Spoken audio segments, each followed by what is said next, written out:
Bienvenidos and welcome to District 4 Orange County Business Journey 2025 in partnership with Centro Unidos de Detallistas of Puerto Rico. Un fuerte aplauso.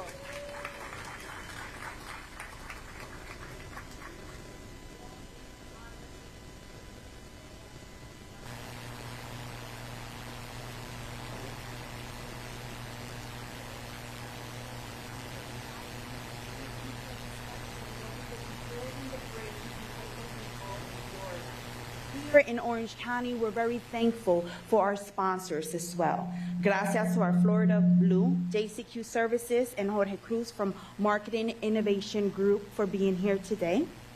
We're grateful for this opportunity. And before we go into our program, I want to remind everyone that we are live on Facebook. So please go to Commissioner Cordero's Facebook page and share with all your family and friends. The QR code is up on our screen for you to scan.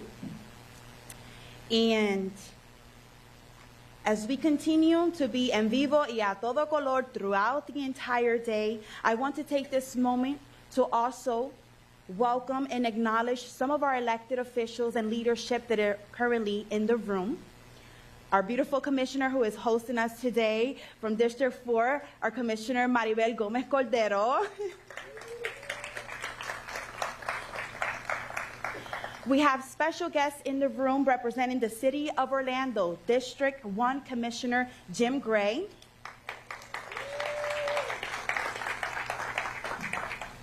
City of Orlando, District 2 Commissioner Tony Ortiz. We have Florida State Senator Carlos Guillermo Smith. Our Florida State Representative, Joanna Lopez. She's my curly hair sister. We also have Florida State Representative Ana Escamani in the room. Representing the office of Mayor Buddy Dyer from the City of Orlando, we have Luis Martinez. Where are you, Luis?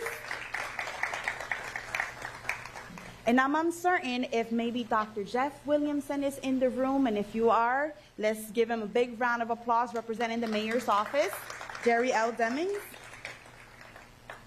To begin our program, it is my privilege to introduce the driving force behind today's event, a proud Puerto Rican woman who champions her district, our community, who has given us a voice, a tireless advocate for the economic opportunity in Orange County. Please help me welcome with a big round of applause our Commissioner Maribel Gomez Cordero.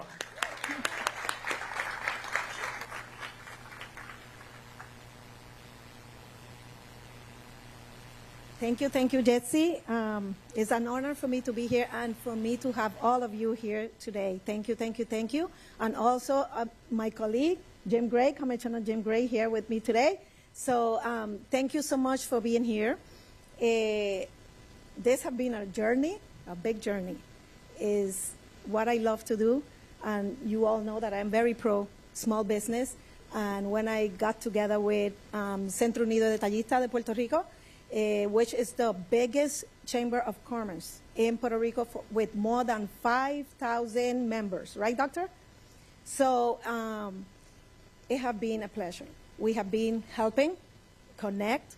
Some of the business over there wanted to expand here, and some of here wanted to expand there. So we have been like, a bridge, a mediator to help them go and be successful. So not saying more, thank you again for being here. We have a lot of good information for you all today. I want to introduce. Is my time to introduce the doctor? Yes. So we will have here the president of Centro Unidos de Detallistas de Puerto Rico, Dr. Barkin.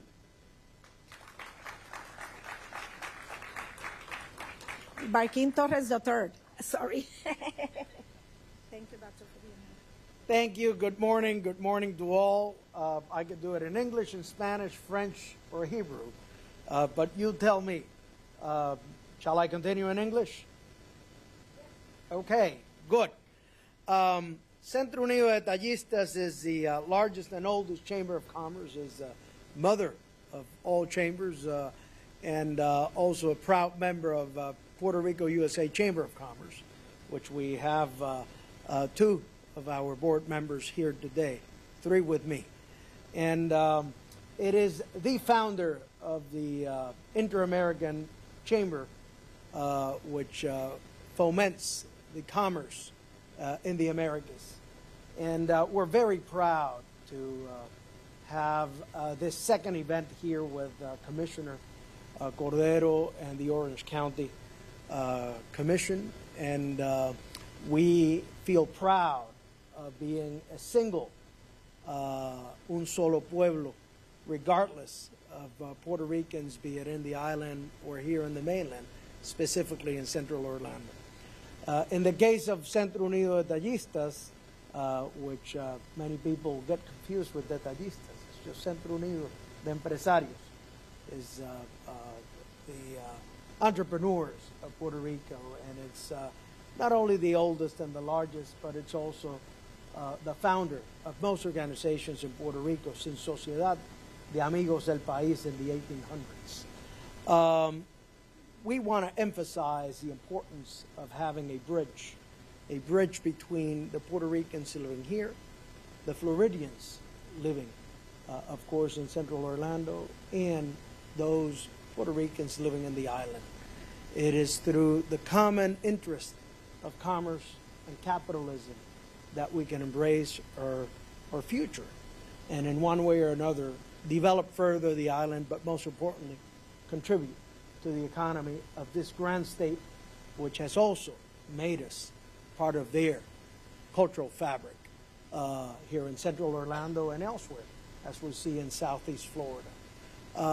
So with further ado, I just wanted to give you a quick message of excitement this morning that with Centro Unido and with Maribel and the Commission and all of the other fellow Floridian public servants, we extend our hand of friendship, and we extend this bridge between the great state of Florida and the great island, the territory, the Estado Libre Asociado, the Free Associated State of Puerto Rico. Thank you.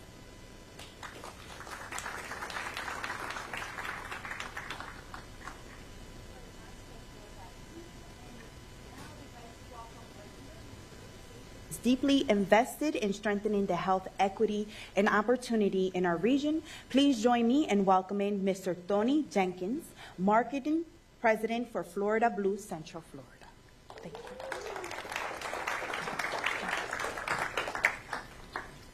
Buenos dias. Good morning, everybody. This is exciting for us as a company. When you're in this building here, you see Guidewell. Guidewell is actually our parent company of Florida Blue, Blue Cross and Blue Shield of Florida. How many of you have, let me, by show of hands, how many of you, this is your first time in this building? First time. Hopefully we'll see you more, because we love partnering with organizations to do events like this in this community. This room actually seats about, can't tell, about 260 people. So please reach out to us if you're interested in doing some events out here. But let me thank Commissioner Cordero, because the bridge to build between Florida and the island of Puerto Rico is very important to us as a company. So important, we're engaged. How many of you know that Triple S is now a part of the Guidewell Florida Blue family? So we are invested in this partnership, the conversations today. Our mission actually states helping people and communities achieve better health. When we think about better health, we think about the health of our businesses, the health of our community, the health of transportation, not just from a wellness standpoint. So that's why I'm excited to be involved in these conversations today. You're going to hear from one of our leaders at Florida Blue Guidewell, Dr. Lana Bender, who's here. So we're excited to be a part of today, and we look forward to going with you on this journey. Thank you.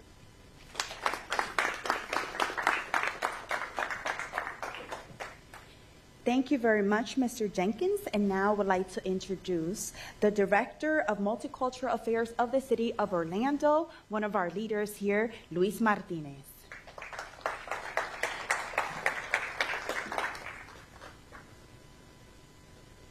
Good morning, everyone. Muy buenos días a todos.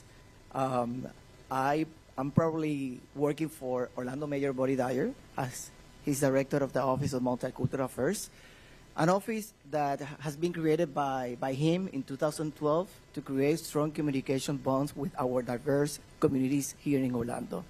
Since we are the face of the city, when we are participating in the local multicultural community events, business executives always reach out to us to ask for information about city services, resources, assistance programs, tools, and incentives for small businesses that are pursuing to either establish or expand their enterprises to our beautiful city.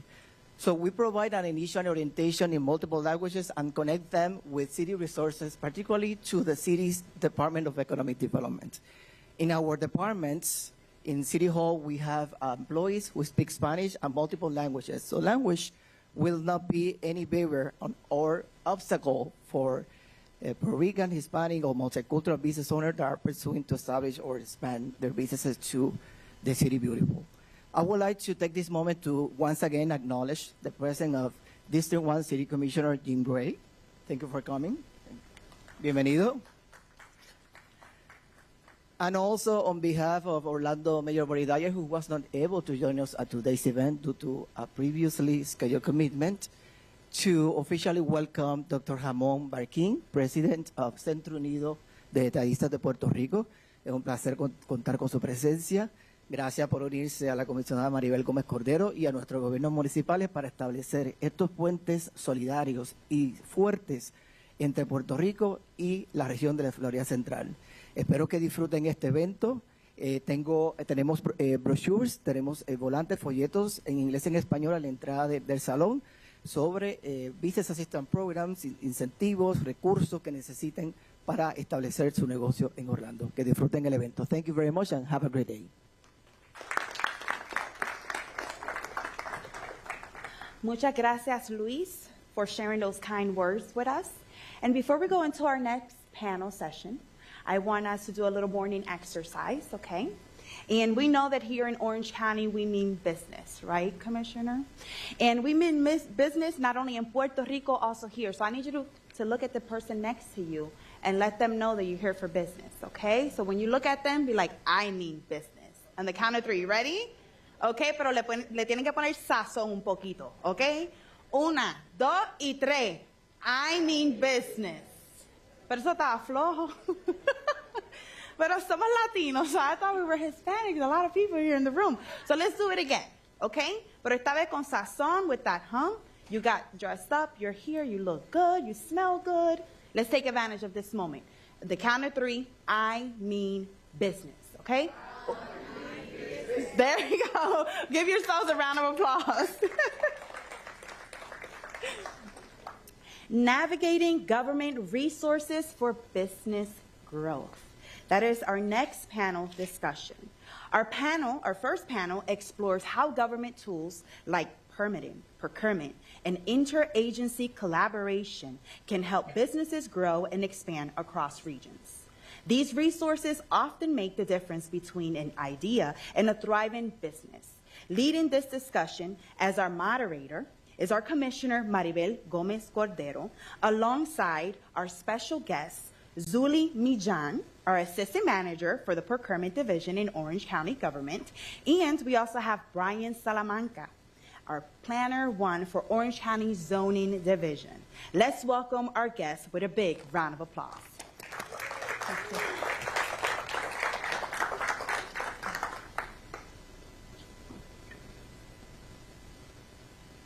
Gracias nuevamente y buenos días, que ahorita no habla español y yo sé que a ustedes les hace falta que yo hable español.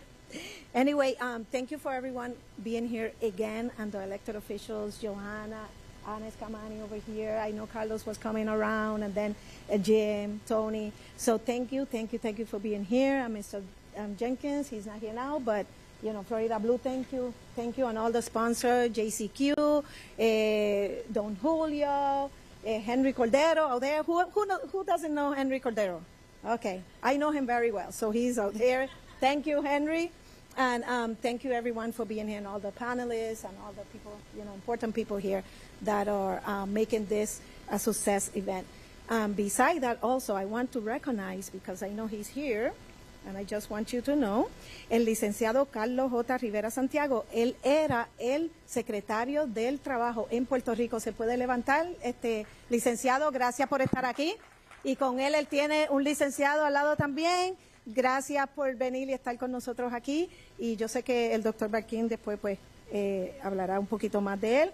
Y también quiero reconocer que no se reconoció al former representative Tom King, que está aquí. ¿Dónde está Tom? Tom King.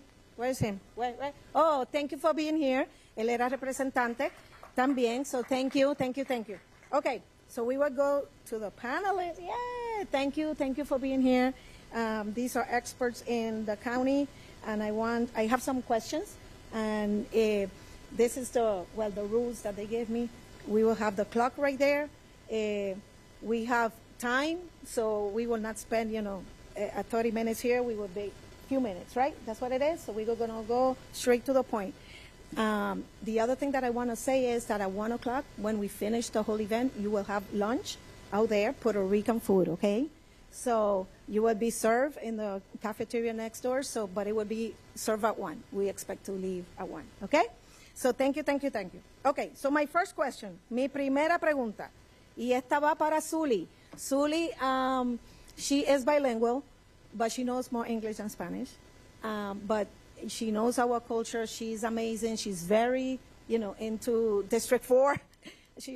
Every time I need her, ella está ahí para mí. Igual mi otro colleague, vamos a ponerlo así, yo le digo a ellos, jefe, ayúdeme. Y digo, la jefa es usted. No, olvídese, usted es el jefe. Y ellos me ayudan. So, anyway, la primera pregunta va para Zuli. Zuli, are there specific types of products or services that Orange County frequently procures where local business may have strong opportunities to compete? Lo voy a decir en español, y esto es porque muchos de ustedes me han preguntado esto. ¿Existen tipos específicos de productos o servicios que el condado de Orange adquiere con frecuencia donde las empresas locales puedan tener buenas oportunidades para compartir y para poder someter su propuesta? So, Commissioner, I'm glad you asked that question. There are more than... ¿Ustedes escuchan? You can hear me? No me escuchan. ¿Y ahora? Ahora. Oh, I got to be loud. Yes. Okay. Okay. Thank you. So there are more than 80 operational units in the county. That means that we're buying all kinds of goods and services. Right now, I looked at our counts this morning, and we're doing more than 500 construction projects. We have more than 900 contracts on our website right now that are in different states of being awarded, currently about to expire, right?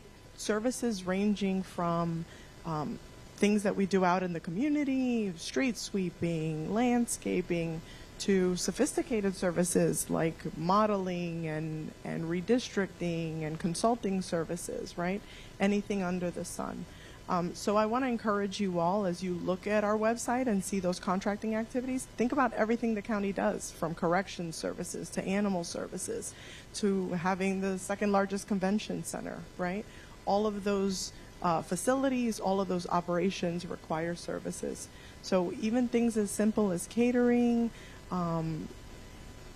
marketing services, we are in need of all kinds of services. Thank you. Any question for Zuli? Because if I leave it for the end, it will take too much. Okay, because I know, Zuli, there is people that think that because they are realtors or they have landscaping and so, oh no, the county have already, their contracts and so, but no. Really, we need more people. Orange County continue growing. There's a lot of things to be done, right? That's right. And we need you all. We need you all to, be a vendor, right? Yeah. Be a certified vendor, and then, and apply. So you can also be, tú sabes, tengan, como uno dice, un cantito del pie, que usted también se siente en la mesa y en vez de ser subcontratado, usted pueda ser contratado directo por un contrato del condado. Ese es el propósito de todo esto, porque ya estamos cansados de ser tú sabes, subcontratado. Pues contratan las compañías grandes y nosotros nos quedamos atrás. Pues no, nosotros queremos ser los primeros también. ¿Verdad que sí? Yes. Okay. Comisionada, a veces hay la impresión que tienes que tener todo listo, tienes que tener todo perfecto para hacer negocio con el condado, con el gobierno. Eso no es. Ya cuando creas tu empresa, puedes registrarte para hacer negocio con el gobierno. Quizás al principio nada más estás educándote. De ahí puedes hacer networking, puedes ver cuáles son las oportunidades, puedes seguir adquiriendo licencias y capacidades, pero no te impides de registrarte, de hacer negocio con nosotros, porque así es que podemos conectarnos y saber en qué dirección podemos ayudarlos. Very good, and we like the stories, right? Well, I'm going to tell you, there is, you know that District 4, we have the initiative with Nona PR, which, Suli, you have been part of it, and now I expanded to the whole district because other people, you know, in the area, in my district, have been requesting for me to do this as well. Y yo quiero decirle que una muchachita, okay, she is a single mom. Her dad died. Él murió y él tenía una imprenta, okay? So ella fue al principio, in 2019, to this Nona PR, one of the first Nona PR. And she was certified, well, she followed the process. Ella siguió el proceso y se certificó con el condado, con el city y con OCPS, con el school. ¿Y qué ustedes creen?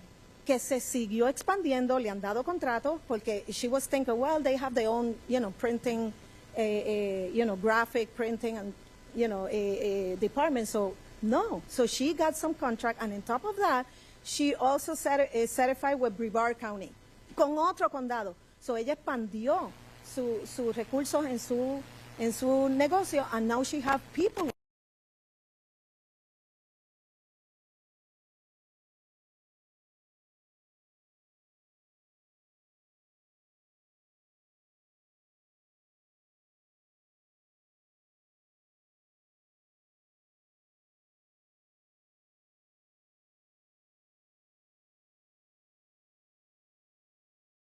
En Salamanca.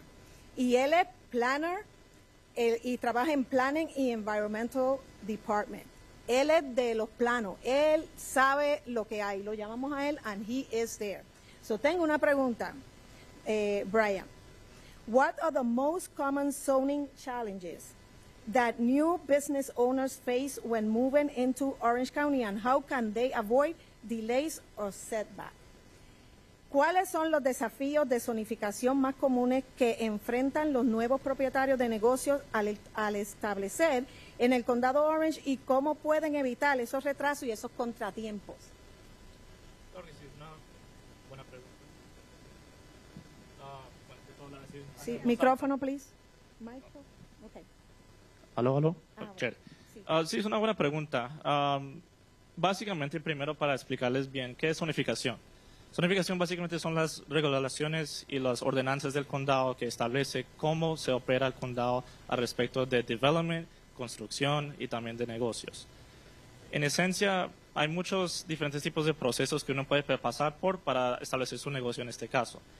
Uno de los obstáculos que yo veo más comunes en el condado es que la gente va, por ejemplo, si uno tiene un centro comercial, ¿no? Y el dueño de propiedad dice, no, chévere, firma acá y ya usted puede abrir su negocio. Bueno, lo primero que yo le advierto es primero hablar con el condado, porque hay diferentes regulaciones que permiten de pronto un tipo de negocio abrirse y otro tipo no. Por ejemplo, hay zonas comerciales, como industriales, como residenciales, ¿me entiendes? Y pues yo en lo personal obviamente me gustaría tener un McDonald's cerca de la casa en mi subdivisión, pero obviamente eso no es algo apropiado tener en el centro de una subdivisión. Siempre que yo sugiero es hablar con el condado primero, antes de firmar, antes de colocar cualquier tipo de down payment o plata, primero hablar con el condado. Very good. ¿Entendieron eso? Did you understand that? So you want to say it in English, Salamanca? Yeah, I can. Okay. So for me, the most important thing about opening a business here in Orange County is first checking that the use is allowed. So briefly, as I explained, zoning, there's many different types of classifications for zoning. There's commercial, industrial, residential, mixed use, so on and so forth. but specifically the area where you're renting or where you're going to be leasing, it's very important to find out what your actual zoning is to see if your business is allowed from that zoning district. Because we run into many issues where property owners, they start signing leases and paying down payments, and then they go to the county to get a permit, and we end up telling them, hey, actually, this is industrial. You're not allowed to do what you want to do. So very important to ask the county, email us, call us, come down in person. We'll speak with you as well, and just find out the information before signing any type of leases. So your recommendation, Brian, is do your homework before you invest any money. Another story, because that's what's happening, and this is the bridge and the connection with CUD, con la conexión con CUD. Hubo una persona, ¿verdad? Un dueño de negocio allá en Puerto Rico, tiene 3 restaurantes y quería abrir otro aquí. Y donde lo iba a hacer, el zoning no podía, ¿verdad? Ellos primero, por ejemplo, consigues a alguien que te lock en un contrato de arrendamiento, y entonces tienes que pagar, no sé, más de $7,000 o lo que sea al mes, y te lo ponen y te lock el contract for more than 5 years. Y cuando usted va al condado, que es lo que le está diciendo, when you go to the county, then the zonification is not, and you will not be approved. So they say, sorry. And then how can you get out of that contract que ya usted firmó? ¿Cómo usted, ¿verdad? Se puede salir de ese contrato que ya usted firmó de arrendamiento a ese espacio que usted no hizo su homework primero? Lo vio bien y lo vio, ¿verdad? Un mall o lo que sea, pero en realidad la zonificación no era para, qué sé yo, un daycare o un restaurante, como le estoy diciendo.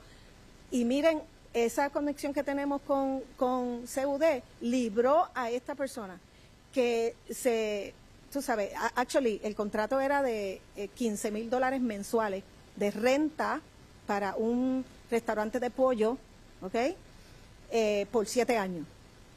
Imagínense. Y cuando él viene acá, que tengo a Felipe aquí, Felipe es uno de mis asistentes. ¿Dónde está Felipe? Hi, ese es el gurú de esto.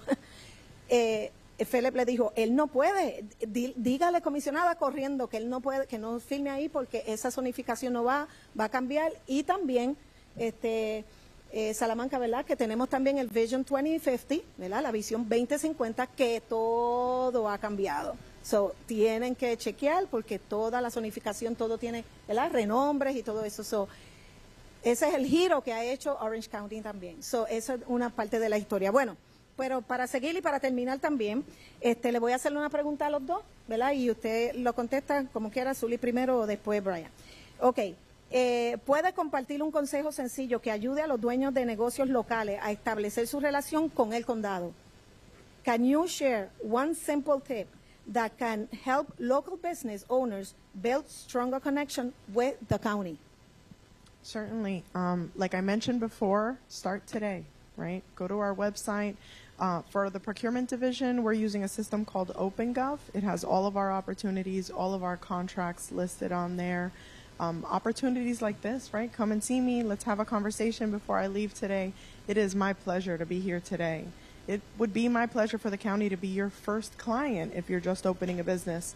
We're trying to change our practices and making sure that, especially under the commissioner and under Mayor Demings, being business friendly, making sure that we don't have barriers to entry is our #1 priority. So if you see those, say something, have a conversation. We are here to serve our community, and you are our community. So let's all together take ownership of the county. Lo digo primero en español. Para mí, yo creo que el primer consejo, como mencioné, es preguntar. ¿Me entiendes? No se pierde nada en preguntar antes de firmar esa línea. ¿Me entiendes? Porque lo último que queremos es que usted firme ese contrato y se quede atrapado en ese contrato y no se puede salir y ya se queda pagando X números de dólares por mes. El condado tiene muchos diferentes tipos de resources acerca de en línea. Puedes conseguir mucha información en línea. En el condado, si tú vas al Orange County Government Florida, le colocas zoning en el search, ahí te va a aparecer un montón de información de cómo aplicar por un negocio. Si quieres, nos puedes mandar un correo electrónico o también obviamente venir en persona. Gracias. Y todo es online, ¿verdad? Que hay que someter todo, papeles Sí, y todo online. todos los Everything has to permisos, be submitted online. exactamente. Sí, todos los permisos, todo tipo de construcción, licencias ocupacionales, todo eso se somete online. Sí, estamos disponibles en persona. Si tiene cualquier pregunta, cualquier duda, puede venir en persona y podemos hablar con usted. Y también le podemos guiar cómo aplicar online. Pero en sí, la aplicación, todo eso se somete a través del Internet. Thank you so much. Any question? Oh, there's a question back there. Any micro around?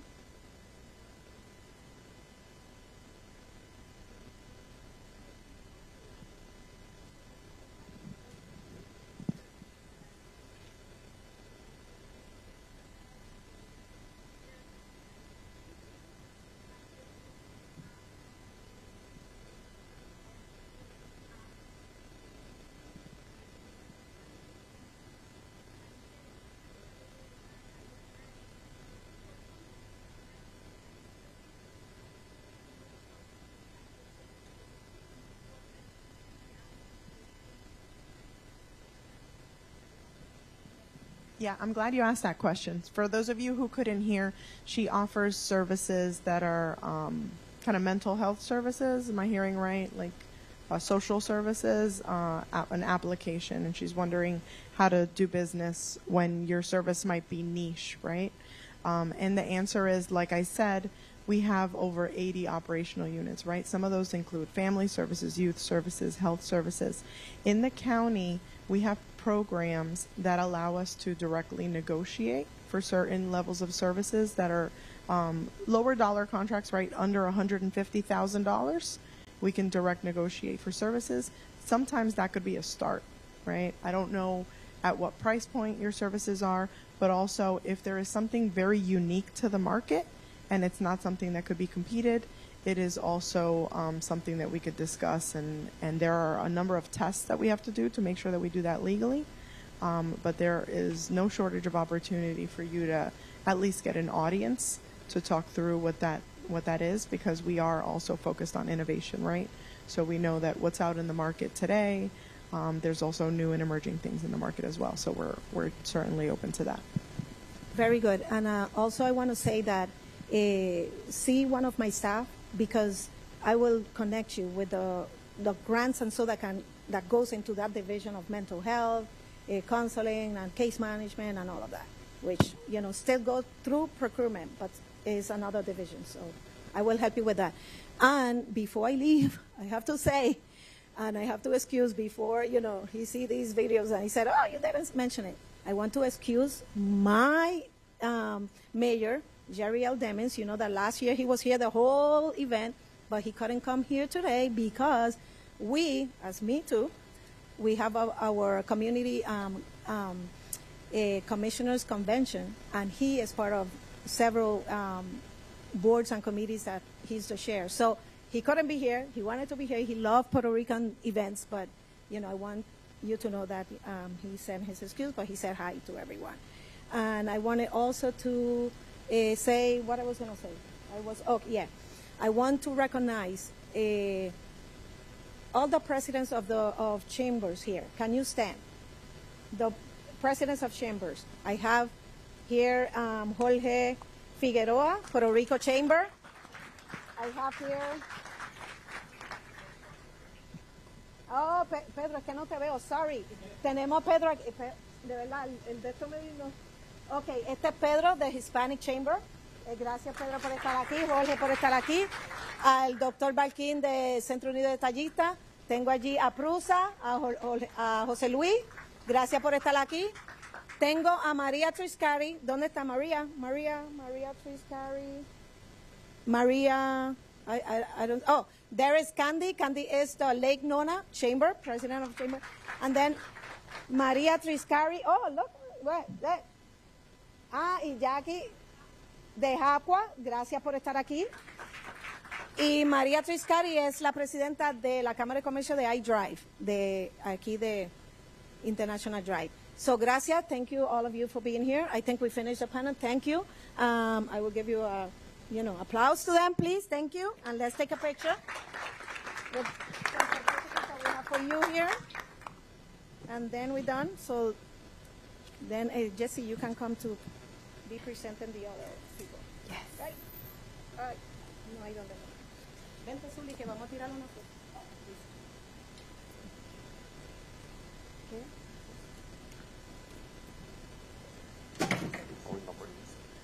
Tenemos certificados para todos los panelistas. Gracias por venir aquí.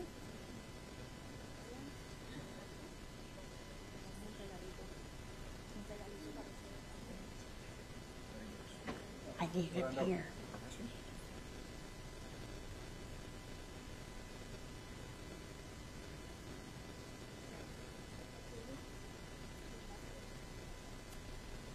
Gracias a todos y que disfruten el día.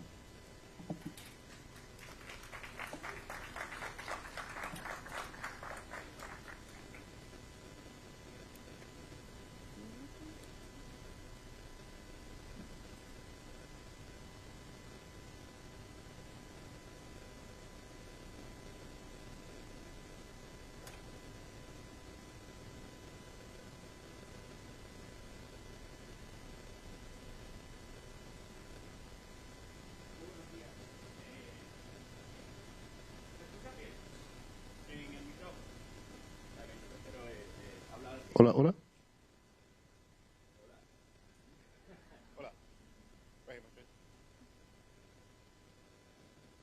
Ok, les quiero agradecer a todos por estar aquí, muy emocionado de estar frente a ustedes. Muchos de ustedes los he conocido en diferentes actividades alrededor de Orlando y siempre hay algo que me gusta comenzar diciendo, algunos de ustedes ya lo han escuchado. Ahora mismo activamente hay 137 dispositivos con Bluetooth en esta sala. Eso significa relojes, smartwatches, celulares, laptops, y de esos 137, 43 de ustedes han estado diciéndole a los updates que no lo necesitan por ahora. De esos updates, 7 son vulnerables a algo remoto. Las personas que estaban acá me vieron allá conectado a una antenita pequeña ahorita, cuando estaban dando el speech. Y en lo que la comisionada estaba haciendo su panel, toda esa información fue identificada. Y con esos 7 dispositivos, les recomiendo que mientras yo esté aquí hablando, vayan a los updates y denle el update al teléfono. Es bien importante que por las noches lo hagan también, antes de acostarse, cuando estamos viendo Instagram, Facebook, YouTube, leyendo emails, y te sale que necesita darle un update y todos le damos que no y lo ignoramos porque estamos ocupados haciendo algo. Antes de acostarse, reseten el teléfono para que lo apliquen. Es bien importante que entiendan que en el tiempo que estamos, la información de cada uno de ustedes, como dijeron, ¿verdad? Somos aquí para hacer negocio, es bien sensitiva. Y no solamente es necesariamente la información suya, sino la información de sus clientes que han confiado en ustedes y han compartido con ustedes. Son contables, abogados, definitivamente tienen información sensitiva, pero si están en el campo de medicina. Pero a la misma vez es la confianza de las personas con su nombre que se pueden exponer. A la misma vez de que había esos dispositivos con Bluetooth activados, porque ¿verdad? Es conveniente, nos gusta montarnos en el carro, que todo se conecte y todo funcione. Había mucha gente aquí que vuela por JetBlue y usa flyflight.com de Wi-Fi. Yeah. Ajá. Había gente que usa aainflight.com. Y si abren ahora mismito el celular y buscan en los Wi-Fi, van a ver que hay como 110 Wi-Fi accesibles en este edificio. Y muchos de ellos, a lo mejor, reconocen el de su casa. Y van a decir, pero ¿cómo eso está aquí? Algunos de ustedes a lo mejor estaba tratando de usar el teléfono y de momento vieron que la internet dejó de funcionar en su teléfono y tuvieron que a lo mejor pagar el Wi-Fi porque se conectó a un Wi-Fi que decía no internet. Y eso es porque yo estaba imitando todas esas conexiones que tu celular está buscando. Entonces, lo que yo hago es solamente escuchar. Tu celular pregunta, ¿está este router? porque siempre está buscando una conexión de Wi-Fi, y cuando yo recojo que él pregunte ese nombre, yo empiezo a transmitir ese nombre, tu celular se conecta automático, te cambia toda la conexión por Wi-Fi, porque eso es lo que está diseñado para hacer, y ahora yo estoy en el medio y podría ver todo eso. La razón por la que te decía no Internet era porque yo le puse que no pasara la información, sino que te tumbara. Todo eso mientras ustedes estaban sentados. Muchos de ustedes a lo mejor ni vieron que el celular hizo eso. A lo mejor estaba en el bolsillo, pero estos son mecanismos que se utilizan estándares para la mejor experiencia. ¿Por qué menciono estas áreas? Porque si vamos a disfrutar la conveniencia de que los sistemas se conecten automáticos, de que todo funcione, ¿verdad?, sin nosotros interactuar, debemos asegurarnos de que los parchos de seguridad se estén implementando en esos dispositivos. Porque de la forma que yo lo hice sentado ahí solo por hacerlo, para tener una discusión esta mañana y a lo mejor agarrar su atención, hay otra gente que lo hubiesen hecho con otro propósito. Y no es solamente las personas. Al final voy a enseñarle a ustedes la cajita que corre en una batería de esas que uno usa para cargar el celular y cabe en un bulto pequeño. La persona puede estar al lado tuyo con ese bulto y todas estas transmisiones, todo eso está sucediendo. Implementar esos sistemas de seguridad es bien importante y especialmente más en una era donde está la inteligencia artificial, y se estará hablando mucho de cómo la inteligencia artificial nos puede ayudar en nuestros negocios. Es lo último y la última sensación del momento. Pero de esa misma manera que nos ayuda en los negocios, ayuda a los criminales en sus negocios. Salieron unas estadísticas que si los ataques cibernéticos el negocio criminal cibernético fuera un país, fuera el tercer país con la economía más grande. 13 trillones de dólares en total de lo que ha generado desde de la historia que se empezó a grabar. Solamente Estados Unidos y China tienen un GDP más grande que eso. Es bien importante que todos hagamos de nuestra parte y que podamos asegurarnos, porque nos pueden utilizar. La inteligencia artificial ha llegado a un momento donde puede usar tu voz. Uno de los ataques más populares, de acuerdo a la FBI, que sucedió el año pasado, fue a nuestros señores, a nuestra generación envejeciente, donde le ponían las voces de sus nietos a llamarlos para pedirle dinero porque necesitaban algo, que le enviaran un dinero por cachá, porque estaban sin gasolina o estaban en un sitio. ¿Y cómo entrenaban esas voces a imitarlos? En Instagram veían los videos de quién eran sus nietos y cogían suficientemente de esos videos y entrenaban a la inteligencia artificial a hacer esa imitación de la voz. Que es lo que recomendamos, ¿verdad? Que pues enseñemos a que enganchen y llamen para atrás a ver si es verdad lo que está sucediendo, que se comuniquen con alguien adicional.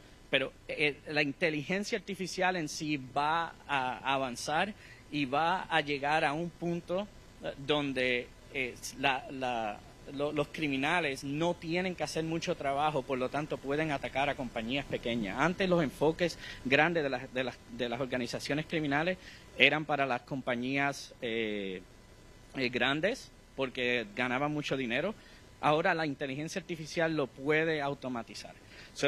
Voy a dejarlos con esto por un momento. Y regresaré en el próximo break a darle un poquito más deep dive en cuanto a la inteligencia artificial y cómo va a ser. Así que apliquen esos parches, apaguen el Bluetooth y desconéctense de la Wi-Fi que no tienen internet. Muchas gracias, Horacio, for that great speech. And I also want to give another big round of applause to our first panel del Condado Orange. They worked so hard day in and day out. Vamos a dar un aplauso de nuevo a nuestro equipo de trabajo. I'm really excited for this next panel. Unlocking AI for business through smart growth and AI ethical adoption. Now we will discover how to harness the power of AI from Dr. Bender. She is the Vice President of AI and Behavioral Science at Guywell and Florida Blue. She's an expert in AI strategy and behavioral science. Jorge Alberto Cruz is a marketing Jorge, ayúdame aquí. Innovapreneur. He said he invented the word. And he's specializing in AI-driven automation, ensuring your business thrives while navigating challenges. Let's give them a big round of applause. Thank you. Good morning, everyone. Can you guys hear us okay? Awesome. So thank you so much for being here. Jorge and I will cover, we'll share some of our experiences with AI, what we do, and hopefully at the end of this session, all of you will walk out with some ideas or sparks of ideas, how to grow, scale your business, or just reach the goals that you want for your business, right? Sometimes it's not about growth, but becoming more efficient, more productive, more creative, innovative. So that's the goal for us. So please do ask questions in the end. I'll talk for about 10, 15 minutes, show you some demos, and I'll pass it over to Jorge. Yep. So just before I begin, from a show of hands, can you raise your hand if you think you're a proficient user of AI? All right, got a couple here, got a couple here. All right, so about, I would say even like 7% of you, if my math is accurate. Let me change the question a little bit. How many of you used Google Maps to get here? All right, keep your hand up. How many of you watch Netflix and you like the movies that get recommended for you? All right, keep your hands up. How many of you use your face to unlock your phone? All right, so pretty much everybody's hands should be up right now. Where I'm going with this is all of you are proficient users of AI, so welcome to the AI club. Sometimes we leverage AI without even knowing it. In fact, AI has been around for the last 70 years, so since the 50s. It's just more recently, in the last 3 years, because of the generative AI, right, the more novel AI, it became more of a buzzword. It's everywhere. It's in the social media. It's hard to ignore it. But we have been reaping benefits for a long, long time without realizing it. And I think more and more, as AI gets integrated pretty much everywhere, the less we think about using AI, you're going to be all using it. I mean, imagine, so, and I'll show you some demos later, but how many of you like calling, let's say, Florida Blue Line and speaking to a representative about your claim that you don't understand probably? What a joyous experience, right? Or just getting automated service. Don't you just love that self-service where you call and they're like, press 1 if you want to do this, press 2, right? All of us are probably like, go 0, give me somebody to talk to, right? So AI has in my opinion, I can't wait for the day when people will call and say, can I speak to AI, not the person? Because, and I will show you a little bit later why, their experience can be so much different. AI can remember everything about you. It can speak your language. It can speak your accent. It can give you that customized personal experience that you want. And that's just one area. And actually, you'll see on the code down below that I have from the CEO of the Alphabet, it's often compared to electricity. That's the impact of AI. So think about electricity. It powers your TV. It powers your garage opener and closing, your light bulbs, your heating and cooling system. Applications are endless, right? It's not like we talked with our tech support team earlier. It's not just that, like, imagine transportation. A car is designed to get you from point A to point B. Yes, it replaced horses, right? That was the technology evolution. With AI, like, whatever your goal is, you can probably leverage AI to get you there in a much more efficient way. You just have to be creative and figure it out. That's the kind of era we'll live in. There's so much opportunities. It's going to change how we communicate. It's going to change how we think. It's going to change how we work. It's going to change our relationship. That will happen inevitably. But we got to be responsible about how we're adopting it. And that's kind of key priority for me at the company. It's not just about let's create cool AI solutions. We have to do it responsibly and ethically. And I'll show you some of the things that we're doing. And again, the idea being, I'll share what we do at, within the healthcare space and at Florida Blue, but think about how you can apply it to your business. What do you need from your business? How can you get efficiencies for your business as a result of these capabilities? Because again, it's not just for Florida Blue, like all of you can do this. All right, so economic power of AI, I mentioned electricity, so not surprisingly, it's gonna add a lot of value to our economy. It's gonna add a lot of value to small businesses. As you can see, the numbers are staggering. And the productivity impact is already huge. So for us at Florida Blue, one of the key priorities is to make sure we are affordable and that our members can access our health care. So for us, being efficient is super important, right? So the more productive we can be within our company, the more savings we can pass on to our members. So productivity is a huge impact for now. But then, of course, you can create more creative solutions.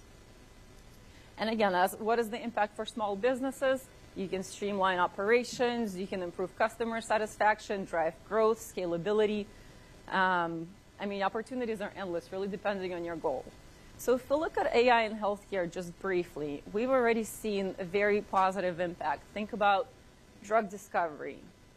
We can accelerate the process and get things done in months what used to take decades, because it can crunch so much data that we can't possibly do, right? The computing power.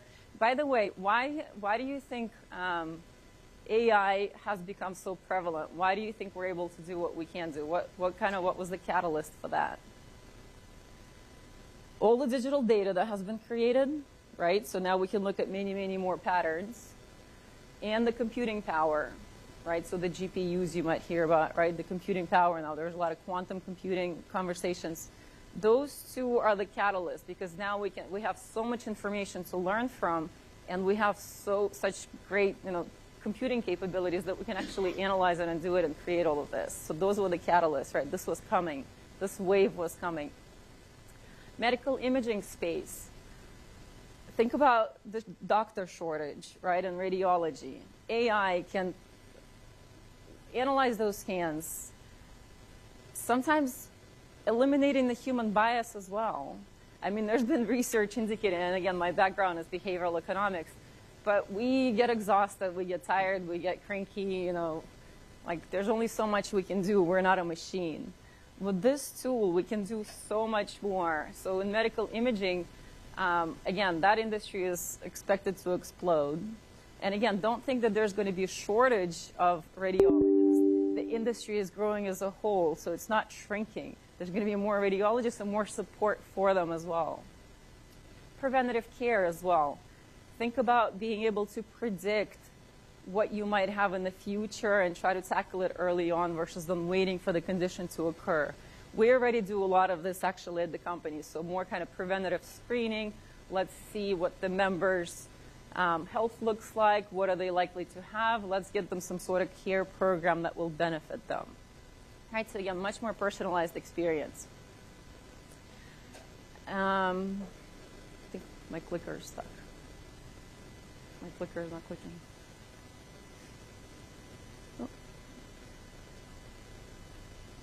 Oh. Can I get a battery for my laptop? It's about to die. Yeah, we need a plug. Can somebody plug it in?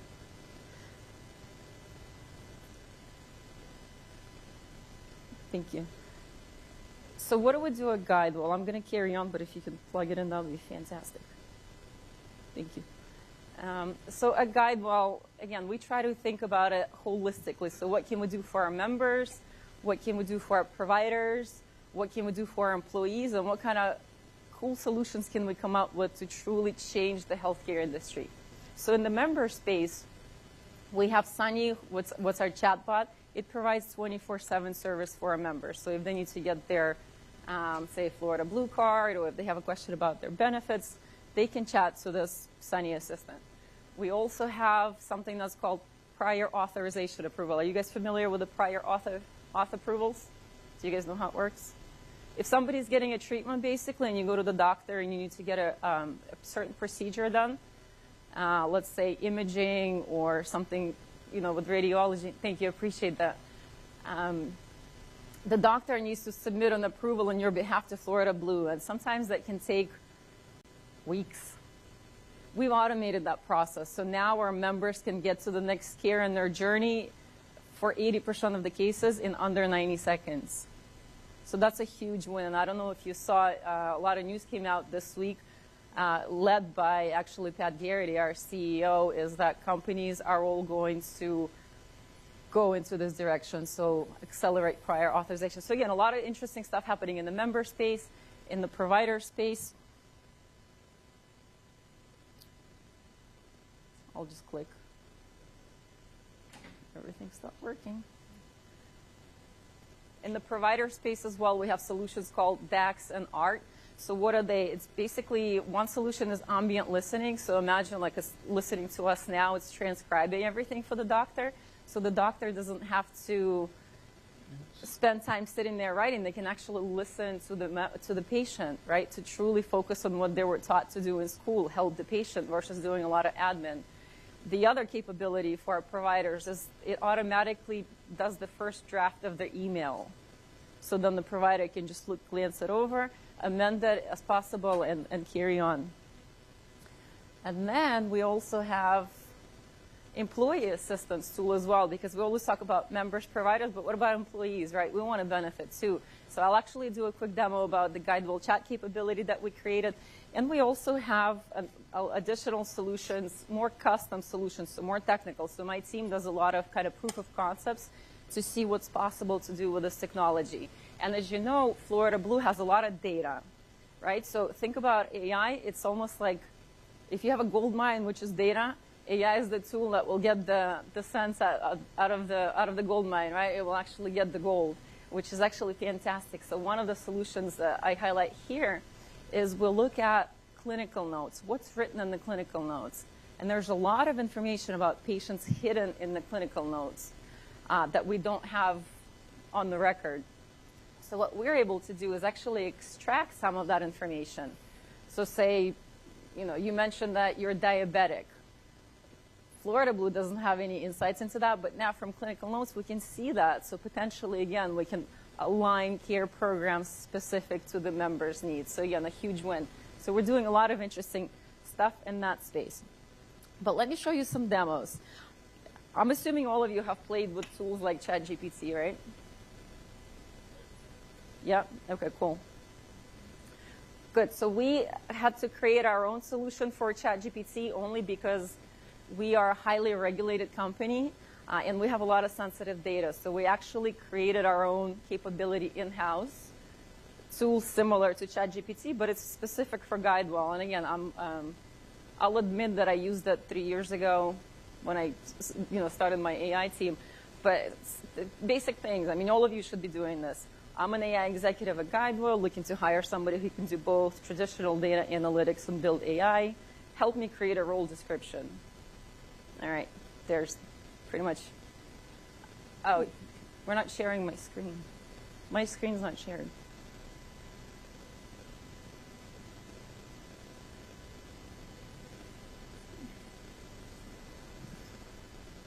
How's that possible? Oh, because you have on your settings.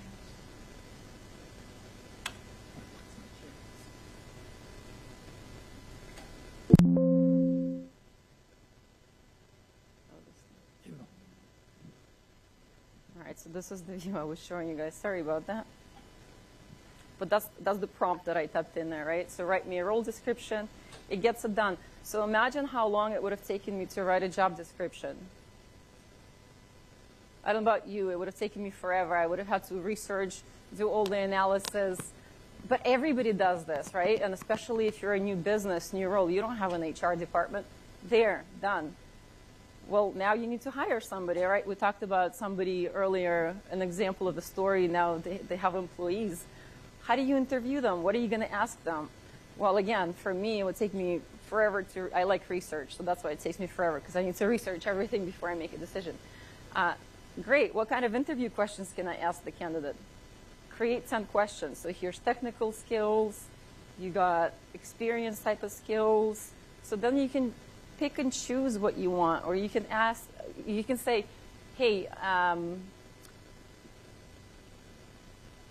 I'm looking for a Spanish-speaking candidate. Can you translate the questions into Spanish? All right, well, here they go, and you guys can vet if it's accurate or not.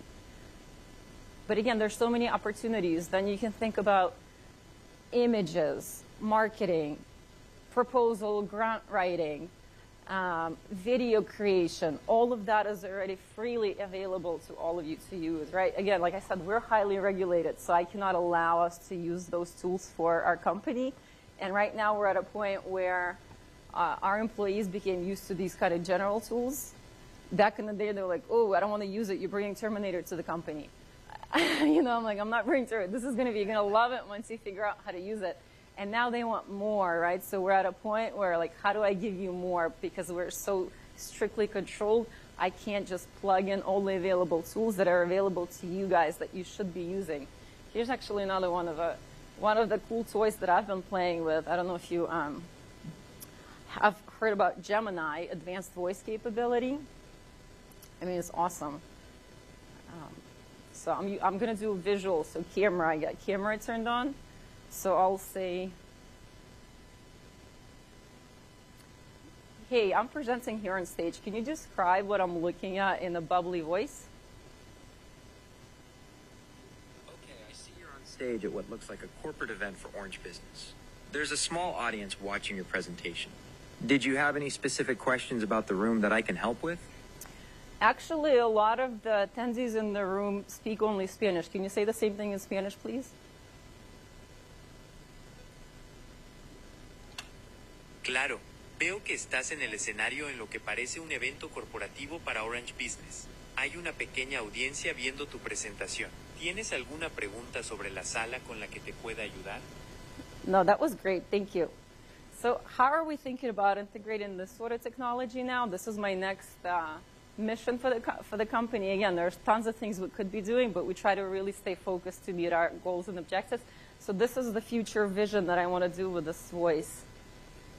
I'll share this little demo.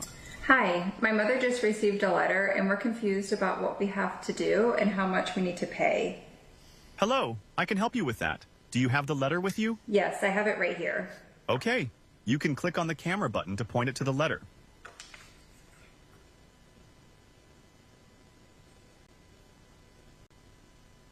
I see you've received an explanation of benefits letter, detailing information about your mom's recent specialist visit with Dr. Terry on June 1st, 2025. Do you need a general explanation of the charges you're responsible for? Yes, I don't understand what we owe. I can definitely help with that. This claim is for a specialist visit where the total cost after discounts negotiated by Florida Blue is $350. Because Can you just tell me what we owe? Sure, $350 is the total amount due. Okay, thank you. I'm here with my mom now, and English isn't her first language. She's having trouble following. Can you please explain that to her in Spanish? Por supuesto. Esta carta no es una factura de Florida Blue, solo es un resumen. El costo de su visita es de $350. La oficina de su doctor le enviará la factura directamente. No le debe nada a Florida Blue hoy. Thank you. So,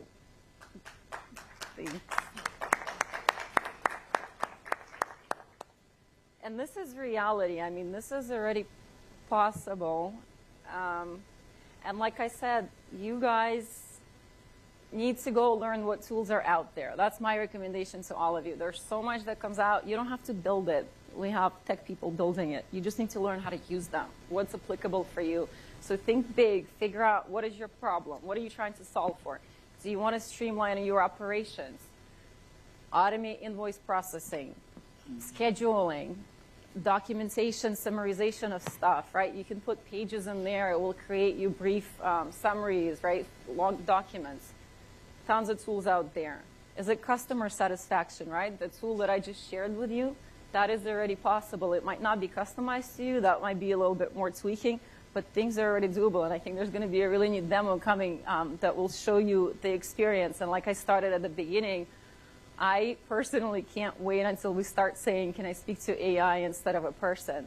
because they will have record of everything, your dog's names, your cat names, your preferences, where you live, what you ate, literally everything customized to you without that frustration of, let's pass you once again to somebody new who can help you better. And then sustainable growth, right? Think about personalized marketing campaign. Any new business owner needs to have solid marketing strategy. Go in and say, hey, my business is doing XYZ. Create an overview of a marketing strategy. All right, and then whatever you want, and then go generate some images. I'll share with you guys. I'm renovating a house, so I've been bad with AI in the last couple of days.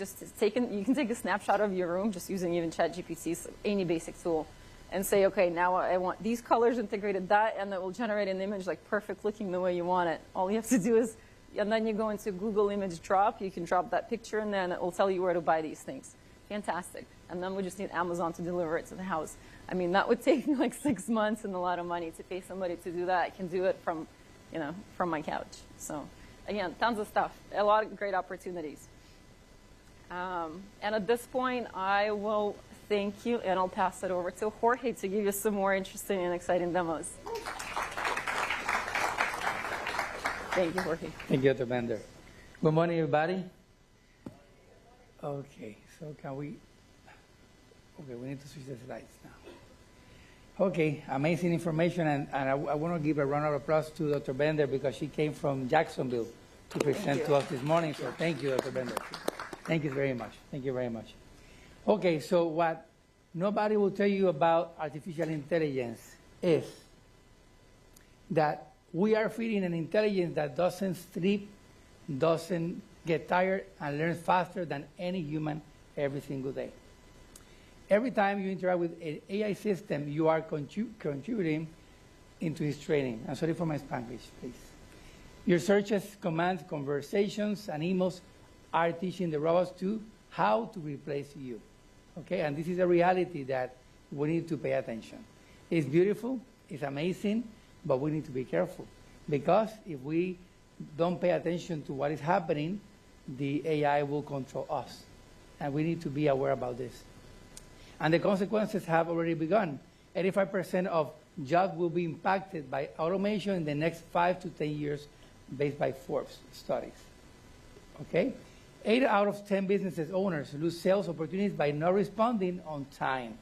The average time for you to respond to a client today based on the speed that we live is just 5 minutes. So if you get anybody is interested on your service, they look on you on Google and they call you, and you call them half hour later, you probably lose a client.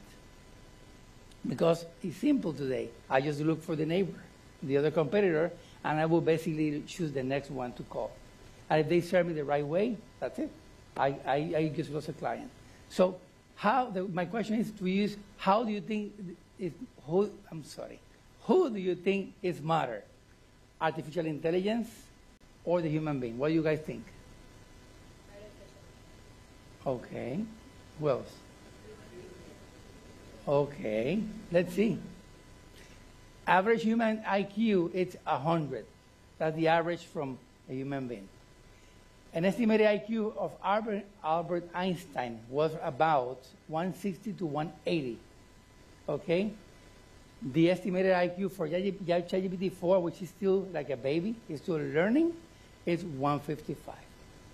So look how fast AI is growing, and we are educating that AI, which is good, okay? I don't want to get scared. It's how we are concerned about this and how we move forward and how we leverage AI. Next slide, please. So it's not more intelligent, but it does simulate intelligence more effectively. So it's not intelligent, it just simulates intelligence. And that's very important that we know that part. Okay, emotional intelligence on the other side is the human advantage. We need to pay very much attention to this. 90% of top performers have high EQ. They don't have a high IQ, they have an EQ, okay? EQ accounts for 58% of your job performance. EQ is better predictor of success than IQ, technical skills, or experience. Leaders with high EQ create stronger team engagement, retention, and innovation. Emotional intelligence is linked to lower stress, better relationships, and stronger resilience. Next. Okay, emotional intelligence is our superpower. Okay, because we feel love, we feel care. Okay, we don't just process data. We can forgive, create, dream, and connect. There's no way AI can do that for us. Accountability, we have culture, context, and compassion. So it means that even when we can be, some people might be kind of scared about what is happening, we just need to confront, is the word? Confront what is happening and leverage what is coming. There's no way that human beings can be replaced. No line of code can replace that. While AI can simulate intelligence, it cannot replicate the emotional and the relationship depth that make us human, created by God. There's no way that can be changed. Thank you. AI is going to be just a potential resource for us, but it's not going to be a replacement for us. The people who think that way, they're going to hide under a rock and they will lose the opportunity. So the question isn't whether AI will replace you.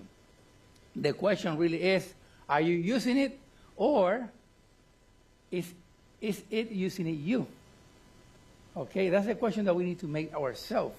And the reality is that most people today, they are being used by AI because we are training that bot. We're giving their personal information. We are crying with the bot. We are telling our stories. We're crying about our boyfriend or girlfriend, and we're having the whole conversation with them. We like that somebody's listening to us, but you don't know what you're doing. Okay, you're giving information that you should never give to an AI. Okay, so that's the key. Okay, so I will try to be fast. Okay, 3 ways to train our GPT. You guys know how ChatGPT works, right? But I want to give you a few tips that I know that maybe most of you doesn't know how to leverage GPT. We have 3 options. We have custom GPT, we have the project option, and we have the chat. How many of you are using the custom GPT right now? 1? Only 1? 2? Oh, I know you don't. Okay, so if you're not using custom GPT, you are not really leveraging at all GPT today. Of course, you need to invest, and we are business entrepreneurs, owners. We need to invest into AI. There's no other choice. So if you pay just $20 for GPT, you will be able to train your own digital brain. It's called a custom GPT. As you train your custom GPT, it's a digital brain for your business. It's going to save all the data that you can bring. There's no way you stop giving more information. So as you train it like an employee. Again, I'm not replacing employees. I want you to train like an employee, so it's a great support. You train that GPT, and then on the chat, when you're talking to the GPT, you're having a conversation about the client. I usually use the chat for the client conversation. Each client that I have a different chat. So then when I need to find an employee on my custom GPT, I look for my master on different things that I have trained, and then I say, okay, based on this email that I will need to send or this website I need to create, whatever I need to create, please look on the custom GPT, call this name, and give me an answer. So I train the GPT myself. I don't allow it to go online and look for all the stuff that I will find all over the place. It needs to be trained by myself. That way, guys, if you do that, you will see a huge difference on how the responses are going to come. Whatever you type in there, you're going to be simply impressed that they know so much. I can put a book. I can put 5 books on that custom GPT, and then I have a question about a specific book.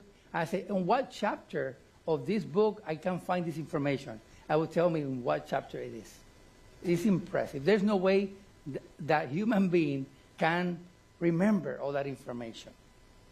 So I want you guys to do that. If you don't have the paid version, then go to projects. Project is going to be an option that is free for right now that you can do something similar like that.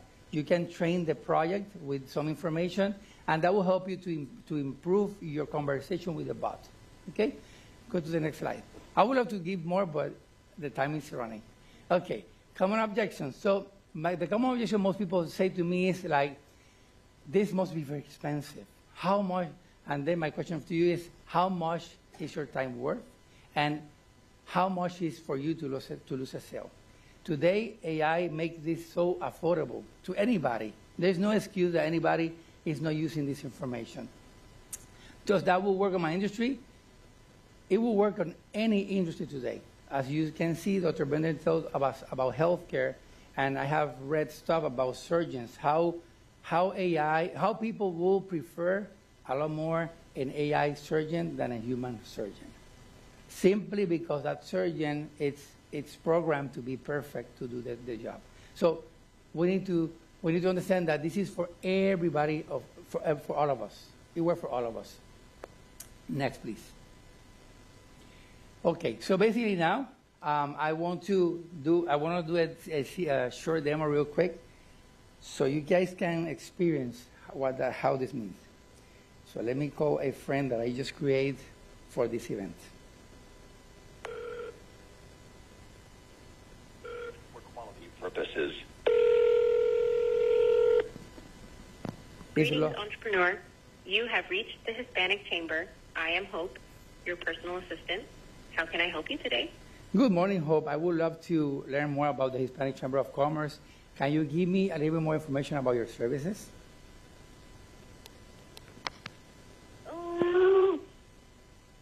The United Chamber of Commerce offers a variety of services to support businesses. Members can benefit from networking opportunities, business education tools, and promotional opportunities to boost their exposure and profits. They offer different membership levels like bronze, silver, and gold, each with unique benefits such as access to seminars, workshops like the Lunch and Learn series, speed networking sessions, and more. They also provide minority certification reimbursement and business matchmaking opportunities. Additionally, members can enjoy discounts on events and job postings on the Chamber's website. If you have any other questions or need further assistance with your membership options or anything else related to the Chamber's offerings? Yes, sure. I would love to join the Chamber, so give me the next step I need to follow to join the Chamber. That's awesome. To join the Chamber, I'll need to get some of your contact details first. Could you please tell me your name? Sure, my name is Jorge. Just to make sure I've got it right, your name is Jorge, is that correct? Correct.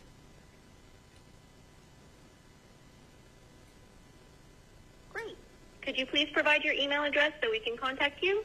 Sure. You can write me to Jorge at marketinginnovationsgroup.com. Just to make sure I've got it right, your email address is jorge at marketinginnovationsgroup.com. Is that correct? Correct. Perfect. A team member will reach out to you soon with more details on joining the Chamber. Thanks for your interest, Jorge. Have a fantastic day. You too. Thank you very much. Okay. So, thank you. So guess how long it took me to train that bot for the Hispanic Chamber?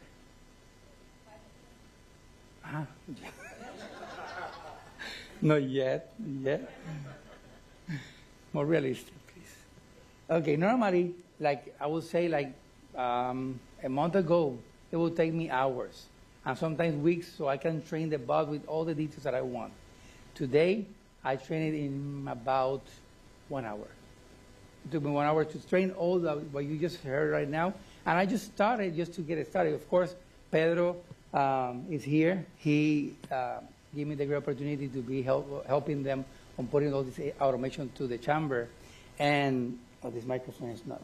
And we haven't had a conversation yet on what information he do want and what information he don't want. But as you can see, in 1 hour, how much information I was able to, let me just hold it like this. How much information the AI learned in just 1 hour. So I can train it to close the deal, to get the money, to move somebody into a new package of the Chamber, and also respond to any question they have. That maybe an employee might forget, or let me ask somebody else about that question. I can train it so she knows or he knows everything. Plus, it's multilingual. It can talk in different languages. And the most beautiful thing is that I can receive 100 calls at the same time, and I will have 100 robots talking to 100 people at the same time, different situations. So I hope you enjoy this. I invite all of you to at least leverage AI, starting this type of technology. You can have voice AI, also conversation AI, which is WhatsApp, text, email, to write everything for you. I train it the same, and it will do the same thing. So I hope you enjoy this presentation, and I invite you to leverage your business, innovate, automate, and monetize your efforts. Thank you. God bless.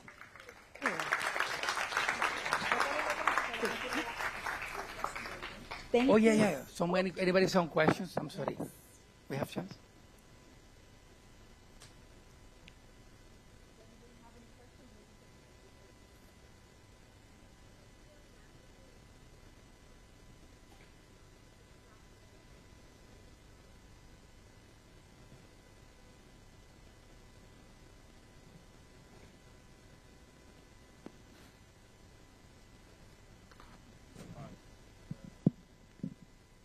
Thank you so much. Great presentation. Thank you for the information to both. This question is for Dr. Bender. I'm Carol Nassa with the Florida High Tech Corridor. I have a question about how smaller companies in the innovation space can engage with what you're doing at your company. I know you talked about you develop internal innovation, and how can some of those smaller companies be part of that? Thank you. Yeah, that's a great question. And I mean, Guidewell Innovation Center is actually designed for that. No. Microphone, not mic. There we go. There you go. So being here is a great start. We even have companies, right, that we're partnering here at Guidewell Innovation. We're actually going to have what's called plug and play. So a number of startups that'll be present here, part of what we're doing, innovating together with us. Alternatively, happy to reach out, and you can get details if there's anything in particular you're curious about. We even have programs, innovation programs that we run. We do some sort of competitions. We partner with universities where we invite small businesses to participate and learn from each other. So we have partnership with the University of South Florida, University of Florida, University of Maryland, all of that, and they host a number of business-related events as well. So I think there's a number of different opportunities. Networking, socializing, learning from each other would be a fantastic start point. Great question.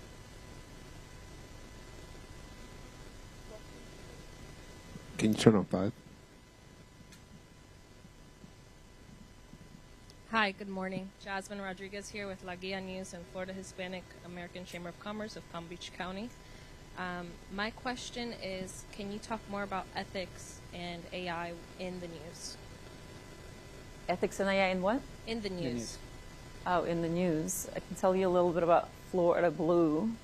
Okay.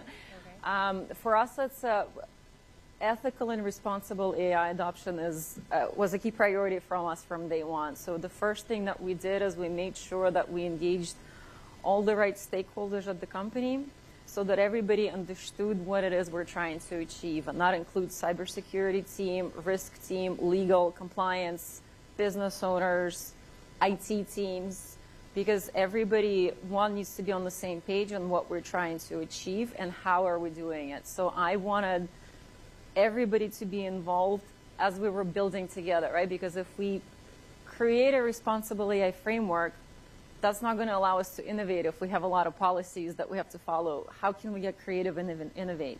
So that's the rationale, was how do we make sure that the two are aligned? So as we're trying new things, we're already figuring out what's good, what's bad, what we shouldn't be doing, or what we should be doing more of. And that's where the integration of IT team was crucial with our legal departments and all of that. So as we're creating everything, we're creating transparency. We have a number of policies in place now. We have data restrictions and regulations in place. Everything is transparent and public. We have a number of guiding principles. Human oversight is a huge part of it. making sure the models are transparent, people are accountable for what they're doing, everything is explainable, that we test, that we monitor everything. So we have a lot of just principles in place. We educated the entire company. We have compliance training courses that we require people to do on an annual basis. And every time we update the tools, we update everything and make sure that we communicate that throughout the company. So that's how we are approaching it at Florida Blue.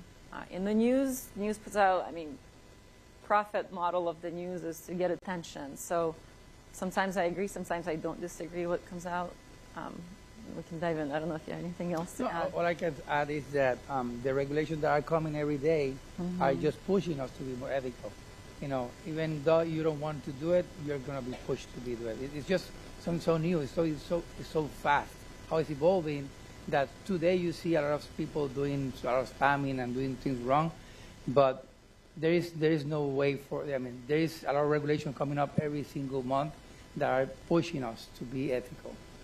And that's a good thing, right? Because we do want to innovate, but do it right, right? For economy to grow, for population to grow, for us to succeed, we need that growth, right? Technology has been evolving and growing. That's what drives economy.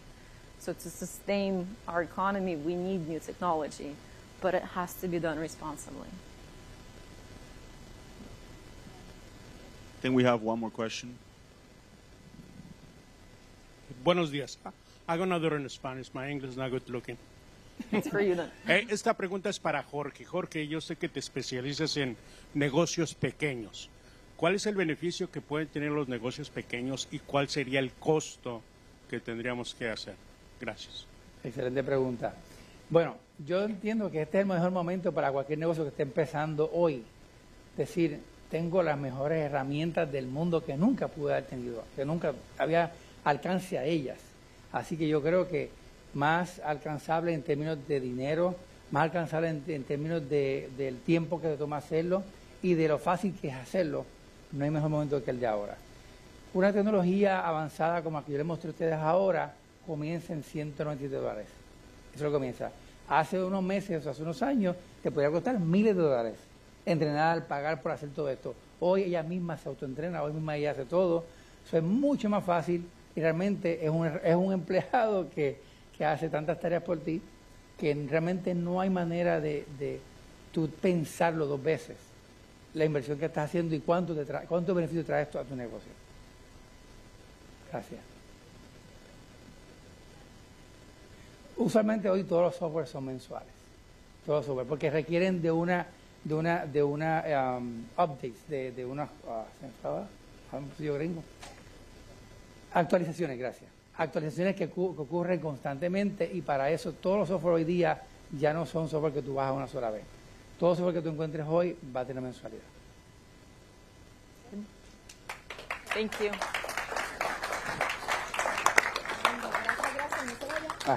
¿Se le tengo algo? Ay, gracias. Oh. Thank you, doctor. Amazing. Gracias. Doctor Balkin, venga.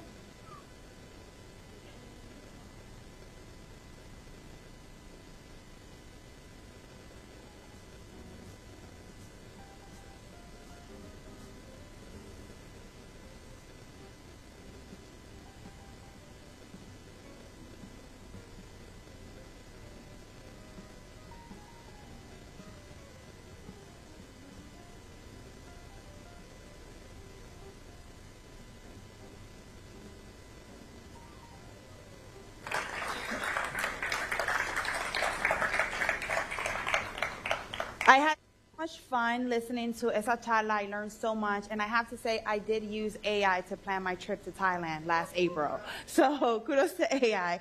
Now we're going to go into a quick break. Let's do some networking, drink some cafecito. Let's be back here at 11:20 a.m. where we're going to be hearing a success story from one of our key partners. Thank you.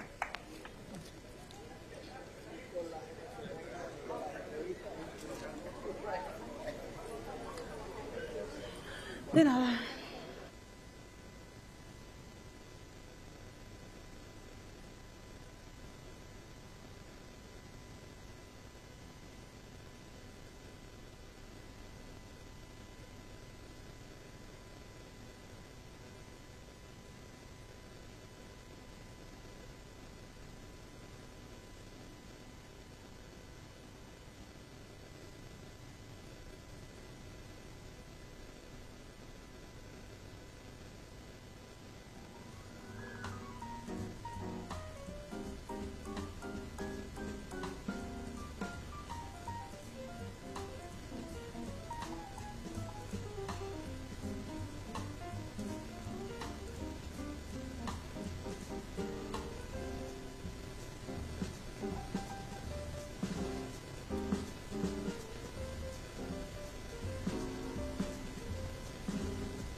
Kierkegaard.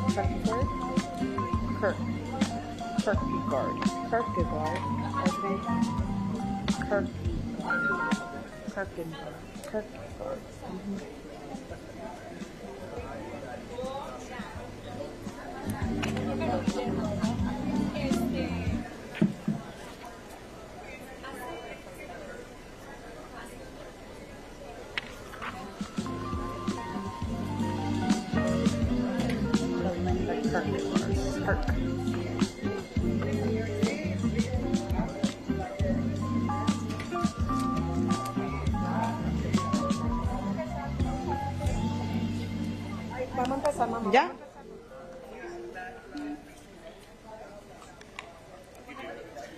Ready?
Welcome, bienvenidos, welcome back, ladies and gentlemen. Let's go ahead and find our seats. We will now continue with our program for the rest of the morning and afternoon. Bienvenidos, welcome back. Please find your seats. We will now begin our program. I hope everyone had a great break. And now we're doing the countdown because we're going live again.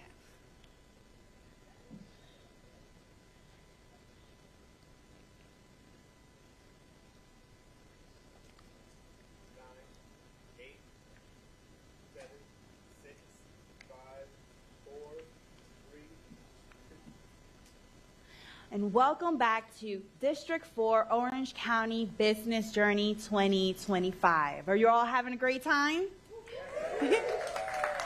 I hope that you enjoyed some cafecito and you had the time to network and get to know each other a little bit more. During our break, I got to meet some special individuals out in the lobby that have come throughout the state of Florida to be here today. We have our lovely young lady up here in the front, all the way from St. Pete, right? Yeah. Woo! And then I hear we have friends from Tampa, Florida. Where's Tampa Bay? Okay. Miami, do we have anyone from Miami? Fort Lauderdale, keep, okay? If I don't mention your city, tell me. Okay, ¿y Puerto Rico? Hialeah, voy a hacer, Well, welcome to Orange County government. We hope that you're really taking away some key tools that will be able to assist you with your business to pivot things forward. Now we are going to introduce you to two key figures in our community. If there's anyone that you need to know in this room, is these two gentlemen. Their business is a gold star business. They are innovators, they're rock stars. They are plugged into the community in the private sector with local government, nonprofit. If you speak to them, you feel like you've known them for years and they become family immediately. This company has been a change maker in our community, partnering with Disney and other large profit organizations. I want for you to please help me welcome with a big round of applause one of our sponsors, also one of the top construction companies, Hispanic-led in our region, in the state of Florida, JCQ Services. We have with us today the president and CEO, Juan Quiroga, and we also have Javier Adames, the vice president.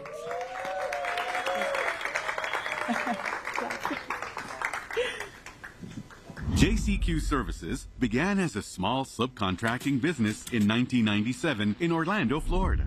Today, we are an award-winning Hispanic-owned company, a success rooted in the dedication of our employees, the strength of our partnerships, and our commitment to strategic investments. Specializing in construction, warehousing, and logistics, we proudly serve some of the world's most renowned theme parks, hotels, and resorts. JCQ is a leader in hospitality renovation, transforming guest rooms, common areas, restaurants, and retail spaces. To date, we've been involved in over 150,000 hotel room renovations. By leveraging self-performance across divisions 1 through 12, we deliver industry-leading safety standards, optimized quality control, improved project scheduling, significant savings through efficiency, greater accountability, and flexibility.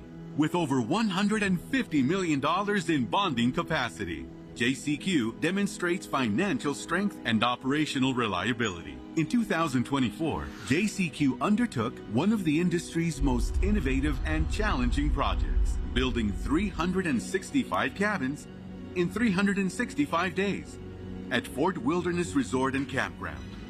Through cutting-edge technology, we streamlined production, accurately interpreted design documents, produced custom metal studs, and overcame supply chain and labor challenges. In 2025, JCQ was awarded a contract to renovate 2,880 rooms for a renowned theme park hotel in Orlando, Florida. As a general contractor, JCQ operates over 350,000 square feet of state-of-the-art warehousing space strategically located across Central Florida. Our services provide secure, on-demand access to materials and equipment, reducing supply chain risks and supporting bulk purchasing, pre-assembly, enhanced project timelines, and safety.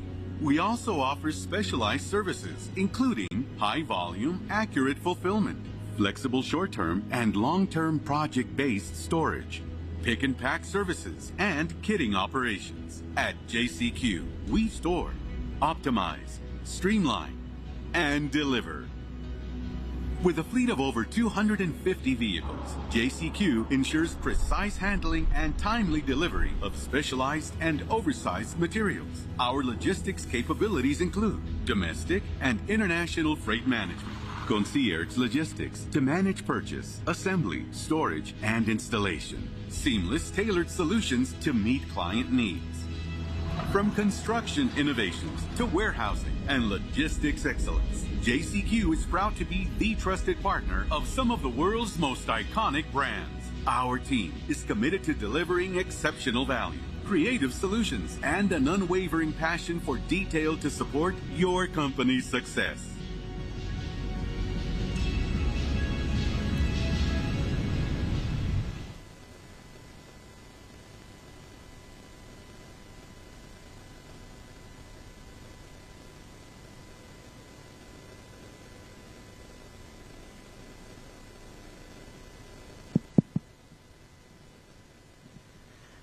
Good morning, everyone. Buenos dias. First of all, I just want to do a remark about Yesenia. That was one of the best introductions I have ever had. So thank you so much for your kind words. Commissioner Gomez Cordero, thank you for inviting us to this important event. So just like the video said, JCQ has been in business for over 25 years. We specialize in construction, warehousing, and logistics. Some of our clients include Disney, Universal, Travel and Leisure, many local big companies in the area. I know that many of here you are to learn more about procurement opportunities and other companies like mine. Our journey has been a very rewarding one, but it's not been easy. We started basically with me and my mom as a cleaning contractor. From there, we built it up to what we have now. So that speaks volume for what you can do here in Central Florida.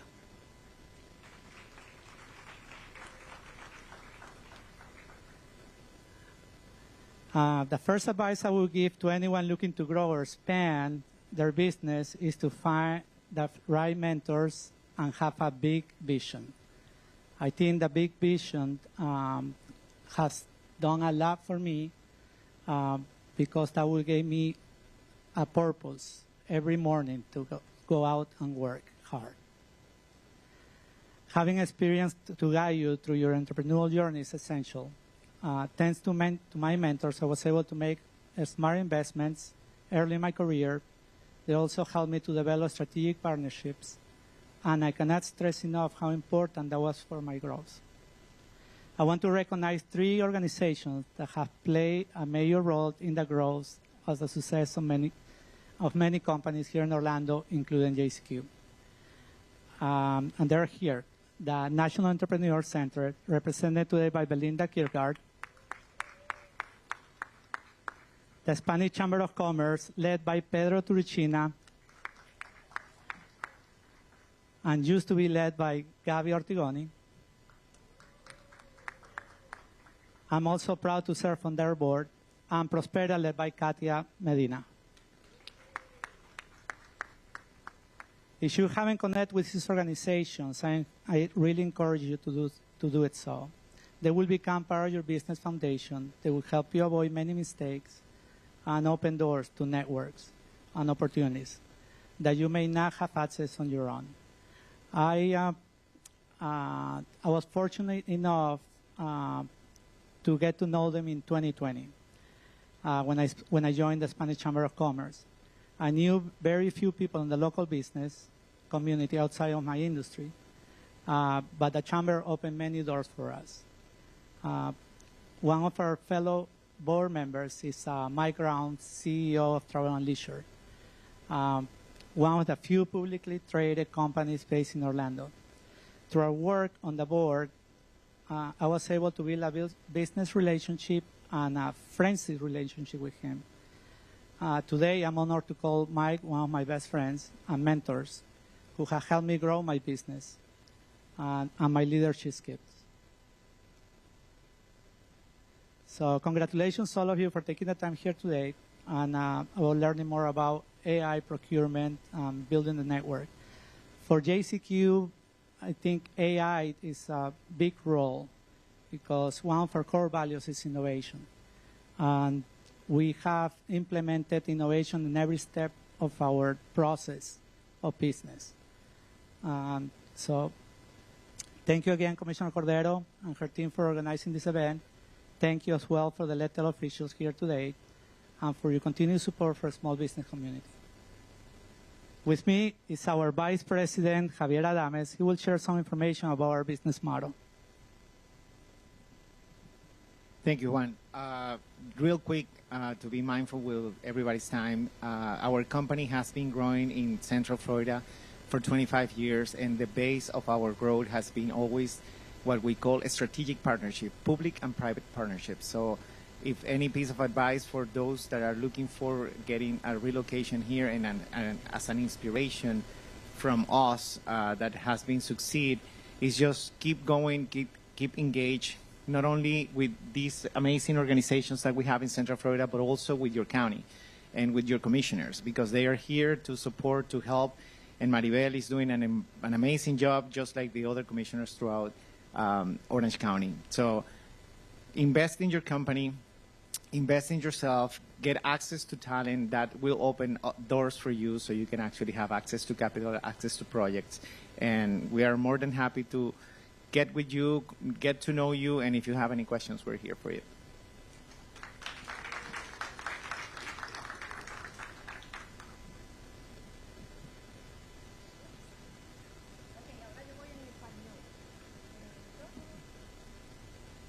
¿Sí? ¿No? Yes. No te me vayas, Juan. Sí. Esto es uno de las historias de mucho suceso, ¿verdad? Ellos, si vemos, minoría, ¿verdad? Hispanos, y él lo dijo desde el principio. Con su mamá abrió una compañía de limpieza. ¿Y dónde está ahora montado? Como decimos los puertorriqueños.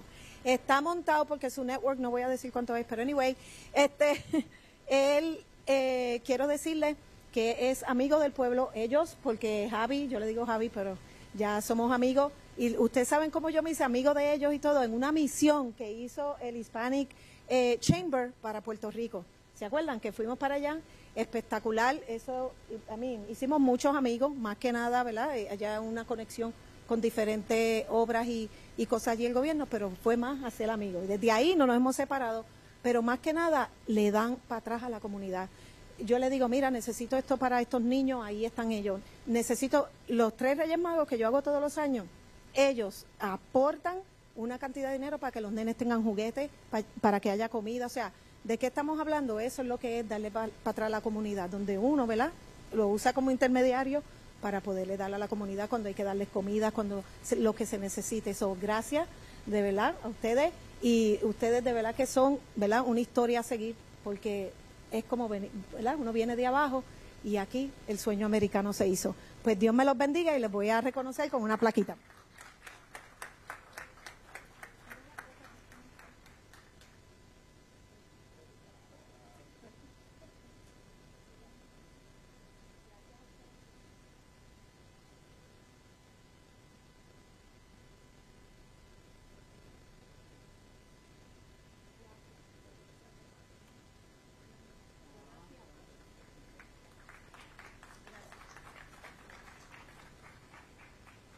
Muchas gracias, Javi, Juan, por compartir esa historia tan bonita con cada uno de nosotros y inspirarnos a nosotros a seguir hacia adelante y no darnos por vencidos no matter the obstacles that we may be facing along the way.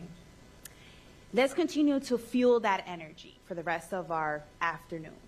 And the way that we're going to fuel this energy is by going to our next panel discussion, which is titled Fueling Business Growth with Development Resources. From funding and mentorship to training and technical assistance, this panel is all about the tools and programs that can help take your business to the next level. Moderating this discussion is Viviana Solano. She is our financial representative with Northwestern Mutual. Alongside her are Belinda Kirkgard. She is the president of the National Entrepreneur Center, y Rafael Camaño, director of UCF Incubation Program. Let's welcome them. Put a big round.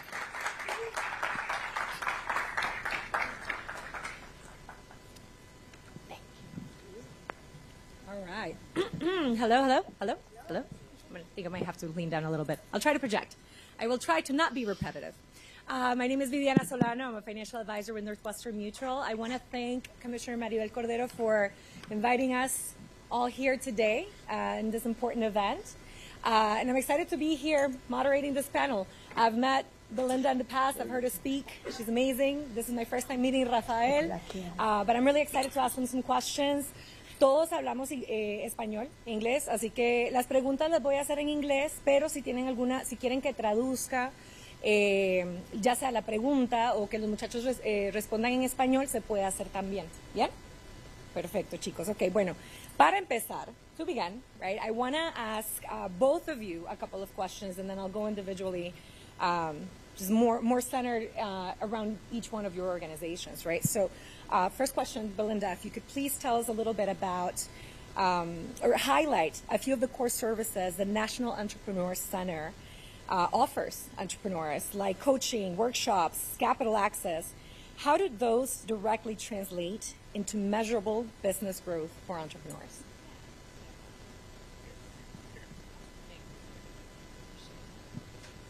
So thank you, and thank you, Commissioner Cordero, for having this event. This is an amazing resource for our community, so thank you. We're grateful for the opportunity to be here as well. Thank you, Viviana, for the question. So within the National Entrepreneur Center, we work with 19 organizations like the Hispanic Chamber, Prospera, that offer free or low-cost services to ensure that an entrepreneur is starting his company in the right direction. Juan noted, it was through the services that he obtained from the different resources found within the NEC that set him on the right path.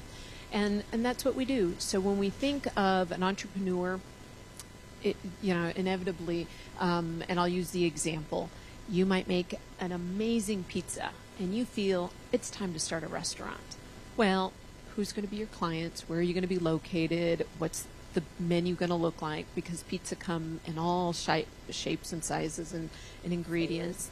And so it's important to really have an understanding of what it is that you're wanting to do. And so we have free resources to help an entrepreneur think all of those things out, put it into a business plan, and more importantly, really identify how much financially they need to have in place before they sign that lease, and that lease that they sign is in the correct location. So it's to answer your question, it's the fundamentals that are offered within the NEC to help an entrepreneur get started correctly. Amazing. Thank you for sharing that. So we're not building the plane as we're flying it, basically, is what we want to avoid doing. Rafael, what about the UCF Business Incubator? What resources can an entrepreneur expect to have access to, and how do they differ from what the NEC offers? Sure. So thank you so much, Orange County, and you, Commissioner, for having us here today.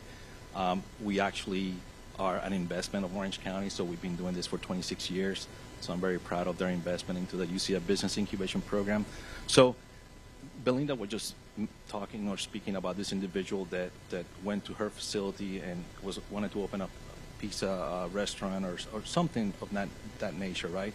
So once they go through the whole system within the NEC, at some point, that's where we come in, because we're one of the partners within the NEC. Perhaps this individual wants to scale. They want to spread out through the entire state of Florida. Perhaps they have an idea for a franchise, right? So that's when they tap into the business incubation program. And the best way to describe this, because it can be confusing, we have all gone to a gym to do some exercise, right? You can walk to a gym and go to the corner and hit your cardio. You can then walk and work on your upper body and then go home. That's fine. However, how about when you go to the gym and you go to the front desk and say, look, I want to lose 20 pounds. I need someone that can help me. I need someone that can keep me accountable for. I need someone that can come in and move in with me 7 days, 24 hours a week. That's where the UCF Business Incubation Program comes into place. Because we go ahead and conduct an assessment, especially for you. We develop the plan 6 months to a year, and we measure your progress. I keep you accountable, you keep me accountable, and we have a software to track your journey. If you're not working out for some reason, we are going to be able to identify that problem and help fix it with partners at the NEC and other partners in the community. So we're basically a good ingredient and a good partner for the NEC and vice versa. That's great. I love that analogy. I think it's very relatable. Okay, So talk to me a little bit about, you both have deep roots in the Latin America and U.S. business market, right? Or pretend to. What cultural differences do you see in how entrepreneurs approach business, and how does your organization help bridge those differences with Latin American founders who are looking to succeed in the U.S.? I don't know, Rafael, if you'd like to go first. Well, or Belinda? I think Ladies this is first. more, well, I was going to suggest more having a conversation about the soft landing Sure. program, if anything, Yeah. because I think that's a good fit, and more for, you know, our peers here that are thinking of expanding from Puerto Rico. And I say this having worn the Economic Development Director hat for the city of Kissimmee. We saw, especially after Hurricane Maria, a number of companies wanting to leave the island, and it's truly stripped the island, and we didn't want that. So we encouraged companies to stay on the island, just expand here, but utilize the services of the soft landing program. So Yeah. So thank you, Belinda. So let me go back to the original questions about the culture. I can tell you after 20 years working closely with different nations. By the way, we have 34 companies from outside the state of Florida doing business in Central Florida. They're trying to penetrate the market. But one of the things about Latin American culture, especially those in the Caribbean islands, they tend to come in and rely a lot on friends and family, which is good. That's always important. But please be open-minded and get knowledge. Orange County has tons of tools for all of you. You just have to ask for help. We tend to have, culturally, we tend to know it all in a way, and we're scared to ask for help because we don't want to bother people. But please remove that away from your head, because at the end of the day, it's you. You're the one that's staying between success, and there's tons of help in Orlando, especially through the NEC. And after all, it's all free services. So there's no excuse. So the soft landing program, basically, it is a program to help companies outside Central Florida expand their services or products. Let me give you a quick example. My first experience with a soft landing program, I got a call from the University of East London. They had a company that was planning to move to Delaware, and they felt like they should talk to us first. So we are an accredited soft landing program, which is recognized by our industry. I spoke to that person flew in. Long story short, they have moved manufacturing to Volusia County, and now they're expanding into Seminole County. And they are the #1 global company providing services and products to the airline industry. And yeah, that's pressurized. And the way we did that is that we lowered the risk by providing them with a home, by providing them with public relations services, by providing them with connection, so they didn't have to deal with the uncle or the friend of their dad and cousin and then crash, right? So, and then these companies are anywhere from $2 million to $10 million that are coming in trying to understand the market, trying to penetrate the market at a low cost, and we can do that through the soft landing program. And there's a fee for that, and it's very small, $300 a month. Oh, wow. Yeah. Okay, great. Looking at what resources can be offered for more established business owners, right? We're familiar now with the soft landing program, but what kind of strategic resources or connections would the NEC be able to provide entrepreneurs that are looking to expand? So again, in partnership with in partnership with 19 organizations, we meet the entrepreneur where they're at. So if you're a stage 2 company, we're going to guide you to those resources within our center. Carol Palacios, there she is, and I know you use your married last name, so I'm sorry, I forgot that. But she's with the Florida High Tech Corridor, and is an example of an organization that helps that phase 2 company. So when you're visiting the NEC, we're guiding you, we're meeting you where you're at, and then guiding you to the resources that are available to you at any stage. So whether it's your business plan phase 2 that you need to develop, is it a more aggressive marketing plan, if it's access to finance that you're looking for, or working to apply for a loan. We've got mentors and coaches that'll kind of walk you through all of that, or look over your materials to make sure that you're ready for that ask. And also your calendar. Yes. people get to Orlando and they're trying to find out where to go for networking events or business workshops, go to their calendar. It covers like 100 partners. Yeah. So one-stop shop, and you can get all the information you need. You don't need to be searching through Google or anything like that. So, okay, this is a little plug. So I brought these brochures. It's an 8-page brochure, and within it, it does provide a breakdown of all the different organizations that we work with, and there's check marks on all the different things that, of the services that are offered, who does what. But to Rafael's point, so although the center physically works with 19 organizations, we have our virtual platform, thanks to the funding, the seed dollars that Orange County provided, thank you, Commissioner Cordero, that created what's called Central Florida BizLink. And that's a regional program, to Rafael's point, covers the 6 counties, and it partners with 112 organizations. And within that platform, it's not only, putting you in touch with the resources across the region that are available to you, but we have the community calendar. We now have organizations, you're going to be proud of this, Commissioner Cordero, organizations that no longer have their own calendar. They're, nonprofits, so those that partner with us, they don't create their own. They just link that page of theirs to our community calendar. And on that calendar, if you want to learn about ChatGPT or any AI program, if you want, we have a workshop on the 16th. I'm going to plug it now. But the evening of July 16th, we have a workshop on podcasting, where you're actually in a studio. And so before you leave, you're going to get over any fears you might have on podcasting and do a practice session. Ideally, even if we record you, that could be a reel that goes on your social media. So we invite you to that free, F-R-E-E, free workshop, July 16th. But all of these types of activities can be found on Central Florida BizLink on the community calendar. So it sounds like a really great gathering place to find where you need to go, whether it's the beginning of your journey as an entrepreneur or if you're already established and looking for additional, not only resources, but businesses and other like-minded people that are looking to grow. Okay, great. For Rafael, what businesses best align with the programs offered through the UCF Business Incubator?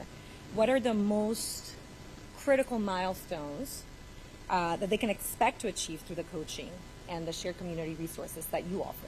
All right. So I'm going to start with the first one. Unfortunately, we don't serve every industry. We align ourselves with the county and the state strategic plan. So we serve industry like space, aerospace, biomedical companies, companies in the gaming industry, companies in the ITO industry, and things like that. However, there are supporting system and elements under those industry that we consider. The best thing to do is to get with me or one of my colleagues, and then we can screen them and see what we're looking for. I think it was the construction company that mentioned it. We want to learn about your vision as a business owner, how far you want to get. Based on that, that's going to demonstrate scalability. It's because we like to work with scalable business models, business model. And the second question? The second question was around what an entrepreneur can expect or a business owner can expect to achieve through the resources that you offer to them specifically. So, and this is my personal opinion, I've been doing it for a long time, and I like to be in the trenches with the companies as a business owner and also academia. I start with you. You getting to know yourself. That's a big achievement for me, because we tend to know it all, and we tend to be very strong. But when we start looking under the hood, there's a lot of weaknesses. So without fixing those weaknesses, we cannot get the business to the next level. Then after that is conducting an assessment of your business model and making sure that business model get to a point where you can be profitable. So that's a big accomplishment, and we're trying to do that the first 6 months. And that's something to be expected. And I tend to be a little bit aggressive in a way, in a good, positive way, keeping people accountable, because at the end of the day, it's their livelihood. And I feel that I'm an extension of that dream, and I need to make sure that we make it happen. Makes sense. To that point, right, what are some of the most common challenges that you both see business owners have as they come in and talk to you about how they can begin working with you?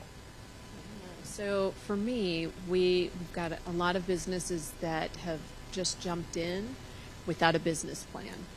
And as they say, if you fail to plan, you're planning to fail, because you're just, to use your analogy, Viviana, you're flying and learning how to fly the plane at the same time.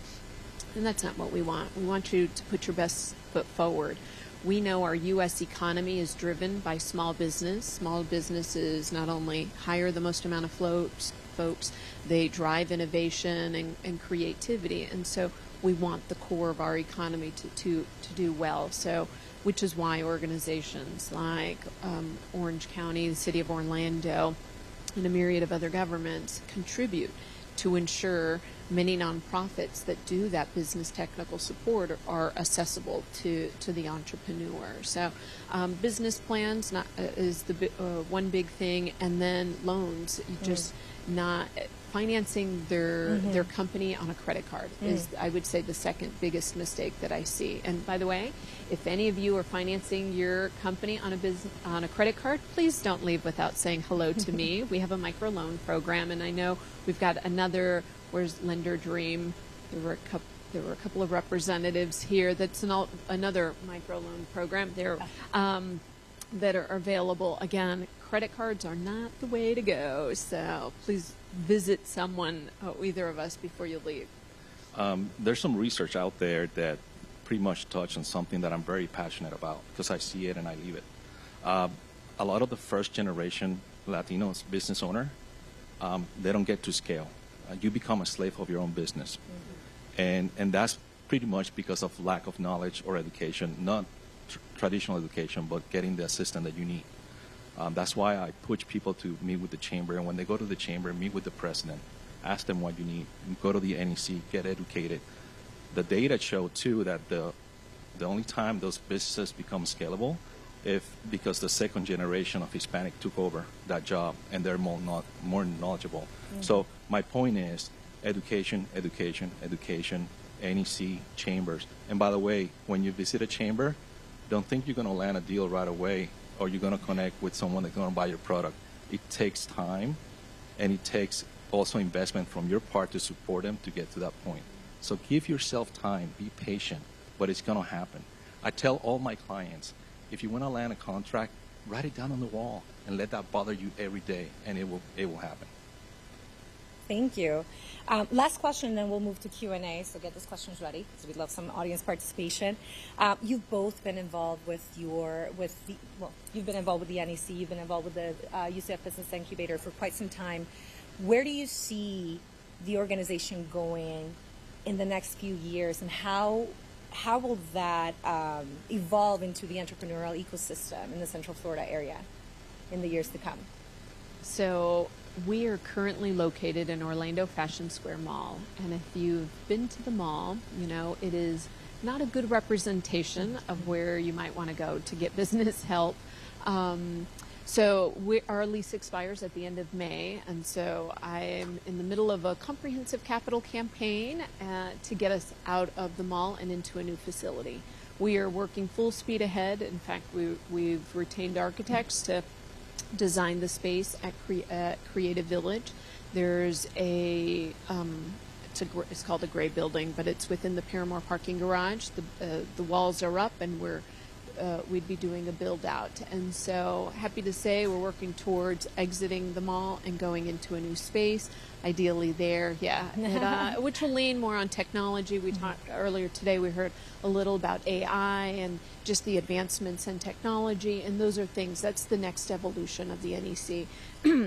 Offering not only programming that's more advanced, but also that the ability to do hybrid classes, to be able to teach in different ways is something that's important. So that's exciting. I'm seeing Katia nod her head. Yes, so when they do Prospera classes, that's important. So yeah. In my end, we are experiencing a lot of company from Eastern Europe trying to expand into Florida and the United States.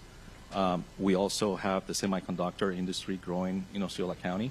So how do we make sure that Orange County and Seminole County are supporting those initiatives? So that's something that I'm working very close with Osceola County and some folks within the Orlando area to make sure that we make that connection. The next thing is telling the story. It is frustrating to me that some of us, some organizations in Orlando are doing great, and we've been doing great for many years, yet we don't talk about it and we don't promote it. And I think that we need to do more of that. We need the help of the county to make sure that we promote that. And all of you, just to give you a good example, last quarter alone, the companies in the business incubation program, last quarter, they were able to attract $25 million of outside capital into the area. Yet nobody talks about it. Not even us talk about it. The only time I talk about it is when I go in front of the commissioners. So one of my biggest things this year is to wave the flag and wave it high and make sure that we tell the story the way it is. Because at the end of the day, this is a very good environment to grow your business, but you need to start with yourself, and you need to start tapping into all the industries and organizations around town. And strategic partnership, I think you mentioned that. Boy, that's number one. And if and that's when the culture gets in the way sometimes, understanding how to go about building that strategic partnership. So if we can take care of that, we'd be successful. And a great way to learn about storytelling is attending that July 16th podcast workshop that we're having. Fantastic. Well, thank you both. I'd like to open it up to the floor. Do we have any questions? Were we that thorough? Well, I will say we do have brochures out in the lobby area, and I encourage you to grab one, and not necessarily just for you, but if you have a cousin, un primo, un hermano, el papá que quiere empezar algo, take a brochure and take it with him. And then the other note, and this is for Commissioner Cordero, oftentimes we have neighbors that start their business out of their own homes. I've attended a couple town hall meetings, and code enforcement's always out. Grab a brochure and take this to that small business. We want them to succeed. We want them to do it in the correct location. But yeah, I'd encourage you, grab one, if not for you, for a neighbor. Please share the good news and the free resources that we have available to them. Good. All right.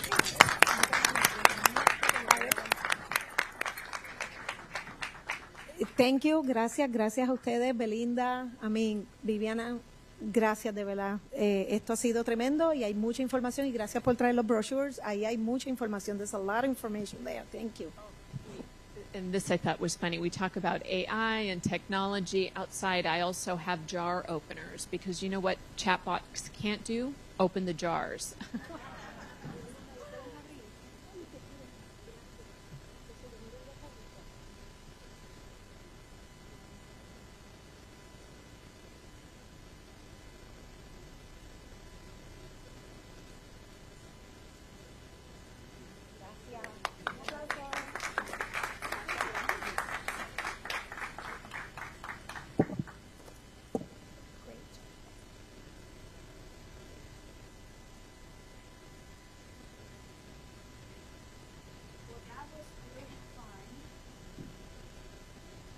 Mike?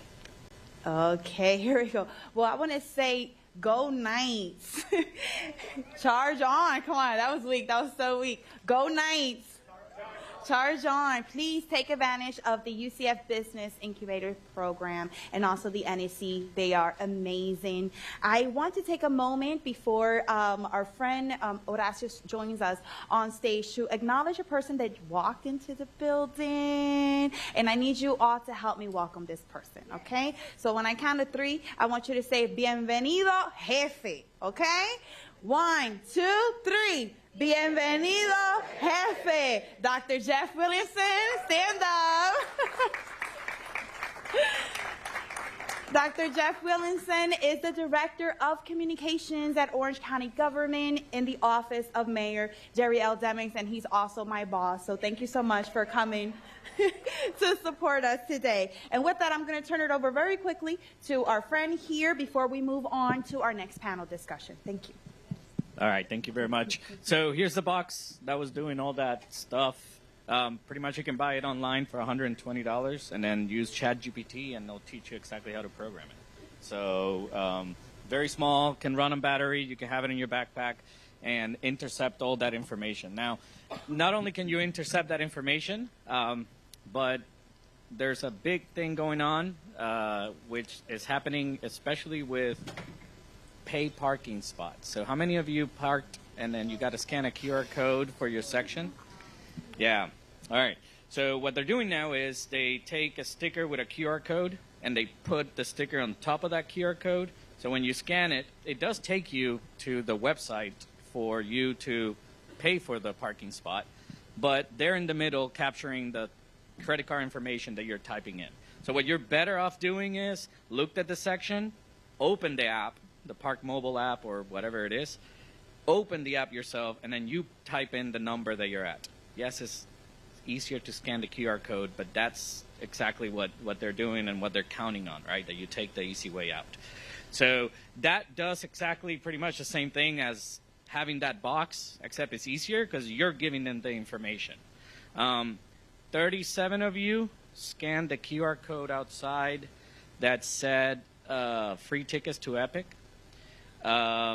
And 13 of you gave me your email and your password. I mean, I didn't record the passwords, but I did record the email. So there were a couple of Yahoos, a couple of Gmails, and a couple of them were company emails. So I would highly recommend that when you see QR codes at places, do not scan them. Do not give them your information if they're asking for your email, your password, your phone number, right? Try to keep that to yourself. If you're at a restaurant and that's how they're doing a lot of the menus, just tell them to give you a menu. I think it's easier to read the paper. Not because the restaurant is doing it to you, but it's very easy for me to sit down and put a sticker on top of the QR code. Not even the waitress will know that it was done, right? So basically what I'm trying to say is pay attention to all this stuff. AI, it's a great tool, but it automates all these things. That website, the Epic website that you saw, the collection of the emails behind was all written in a few hours with the assistance of AI. Before, it would have taken days and months of gathering pictures, putting the proper frameworks on the websites, putting it properly, hosting it on a domain server, right? All these things would have been, AI pretty much automates a lot of these processes. Still takes the human being to think of what I'm doing and give them the instructions, but they would definitely do it. Another inheritance of vulnerability that AI has, which is why you should be working with people like Dr. Bennett that had mentioned earlier today, Jorge. AI learns a lot, but then you can just ask it. So if you unleash Copilot in your SharePoint or your information of work, and I'm your employee, and then I ask, how much does my CEO makes or my president makes or the owner makes, AI will answer it because it knows the answer to that. Unless you deploy it with specific parameters that will control that of what information can it share, what can it not share, and who can it tell it to. Same thing that's why GPT for GuideWell, right? As it was showing here, for medical is really important because the last thing we need is everybody asking just the name of it. And because I'm in United Healthcare, now you know my entire history because AI does have hallucinations. And also, it's not just saying do not share that information with somebody else. It's also about how do you do it, because it has been proven that you can make AI feel bad and give you the information. Like if you say, listen, I'm dying, I really need this information, or I will cease to exist, AI will say, okay, here you go. It's happened before. It's ways that it's tricked that it happened with ChatGPT in the beginning. They've obviously worked on those models. But as you get into this world of AI, it's a double-edged sword, and make sure that you're having partners like Jorge partners that really understand how to help you deploy it in a way that is going to be useful for you, is going to maintain your privacy, and is going to maintain your security. So security, really important. Apply the patches. Be careful with your behaviors. You're the easiest link. No scanning QR codes just to scan them. If they ask you for information, do not just give them all the information just because they're doing it. Maybe you were a little bit more relaxed here. You didn't think that, Commissioner Gonzalez was going to approve a QR code that was going to steal your information, and you were a little bit more calm, but always be on edge on what's happening because she didn't know we rolled out those papers around this morning. And her and her team has 20,000 other things to do. Imagine in a restaurant, they're already short-staffed. Nobody knows that they're putting QR codes on anything. So just be careful. Take your time. Be patient. And work with your partners and make sure that you stay safe and keep your information private. Cybersecurity Solutions is my company. We're here in the Guy Will Center. We work with a lot of small and medium companies. I'm definitely here to help you guys. So whatever, when you see me around, if you have questions for whatever reason or whatever comes to mind, I will definitely be able to answer those questions. So before I leave, I think I have like a minute or two. Any quick question that I might be able to answer for anybody? Yes. Hold on one second. Yep. Oh.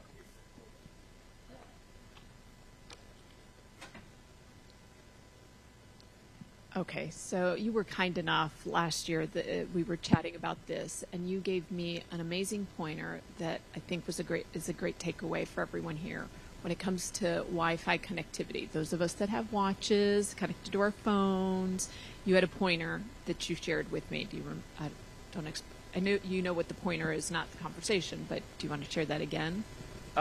If you can, if you want to share it. Well, it was turn off your Wi-Fi when you're in large settings, when you're at airports and things like that. And so that was one. But with ChatGPT or any AI bot, how do we prevent it from disclosing that info? Because there's a feature, right?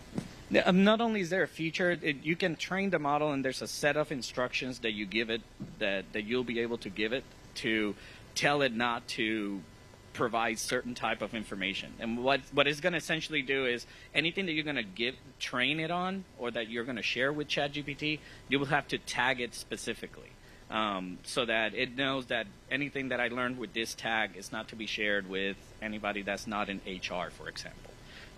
Now for that, it will need to know who the user is, validate the user, make sure that they're in HR. So there's other processes, and that's why I was saying that it's not just about teaching the model. It's about how do you teach the model and what sets of instructions you give it. And the problem with the CEO thing, it wasn't the CEO, the example, world example. It was actually a competing company, publicly traded company, competing with another publicly traded company, asked ChatGPT about the financials that they were about to release, and ChatGPT told them the financials of the other company because it knew all the information that it had inside.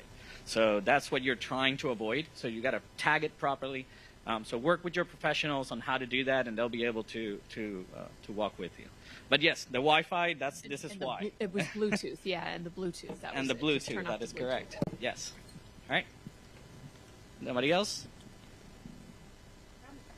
All right. Le damos las gracias a Horacio, siempre ahí, ¿verdad? Con su conocimiento, y qué susto, ¿verdad? Que nos vayan a robar la identidad con todo lo que está pasando, ¿verdad, Belinda? Ay, Dios mío.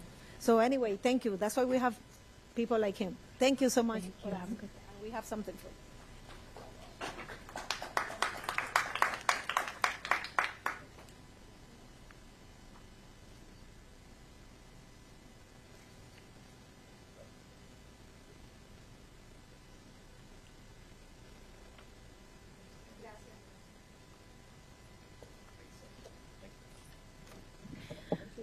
Thank you so much, Horacio, Commissioner, for everything. And while we're preparing the stage for our next segment, I want to truly emphasize the importance of this next panel. I believe, Commissioner, that historically this is the first time, ¿verdad? Que vamos a tener a todos los cabecillas de todas las cámaras de comercio nationally, right? On a panel here. Together. So I'm really excited to announce that this next panel, we're going to be discussing how connecting and supporting businesses support our communities and expand our communities. This next discussion focuses on the strength of associations and how collaboration between organizations locally and internationally can uplift small business owners. Leading that discussion today, we have the moderator, Laudy Campo. Laudy Campo, she is the Florida State Director of Hispanic Federation. Accompanying her as our panelist guest, we also have Dr. Barquín, el presidente of el Centro Unido de Detallistas de Puerto Rico. We also have, welcome. We also have José Luis Rivera Villamañán with us, Chairman and founder of the Puerto Rico USA Chamber of Commerce.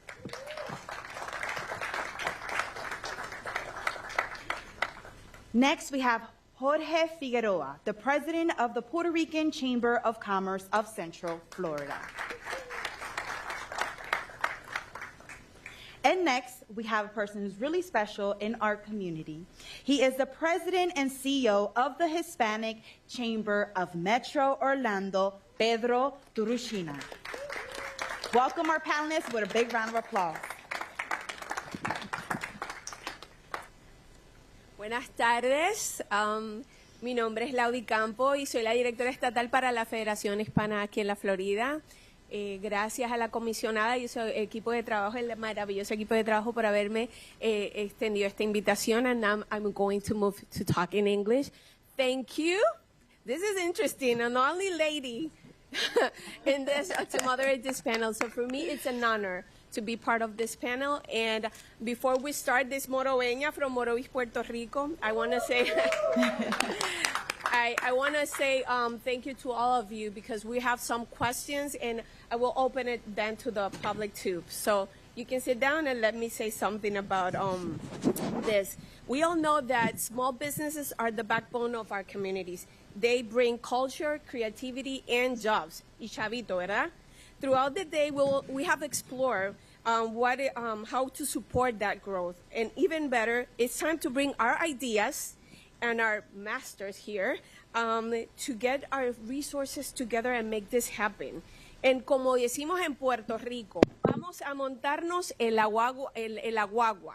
Let's get into the bus and let's move this together. And the chambers are the ones who do that for our communities.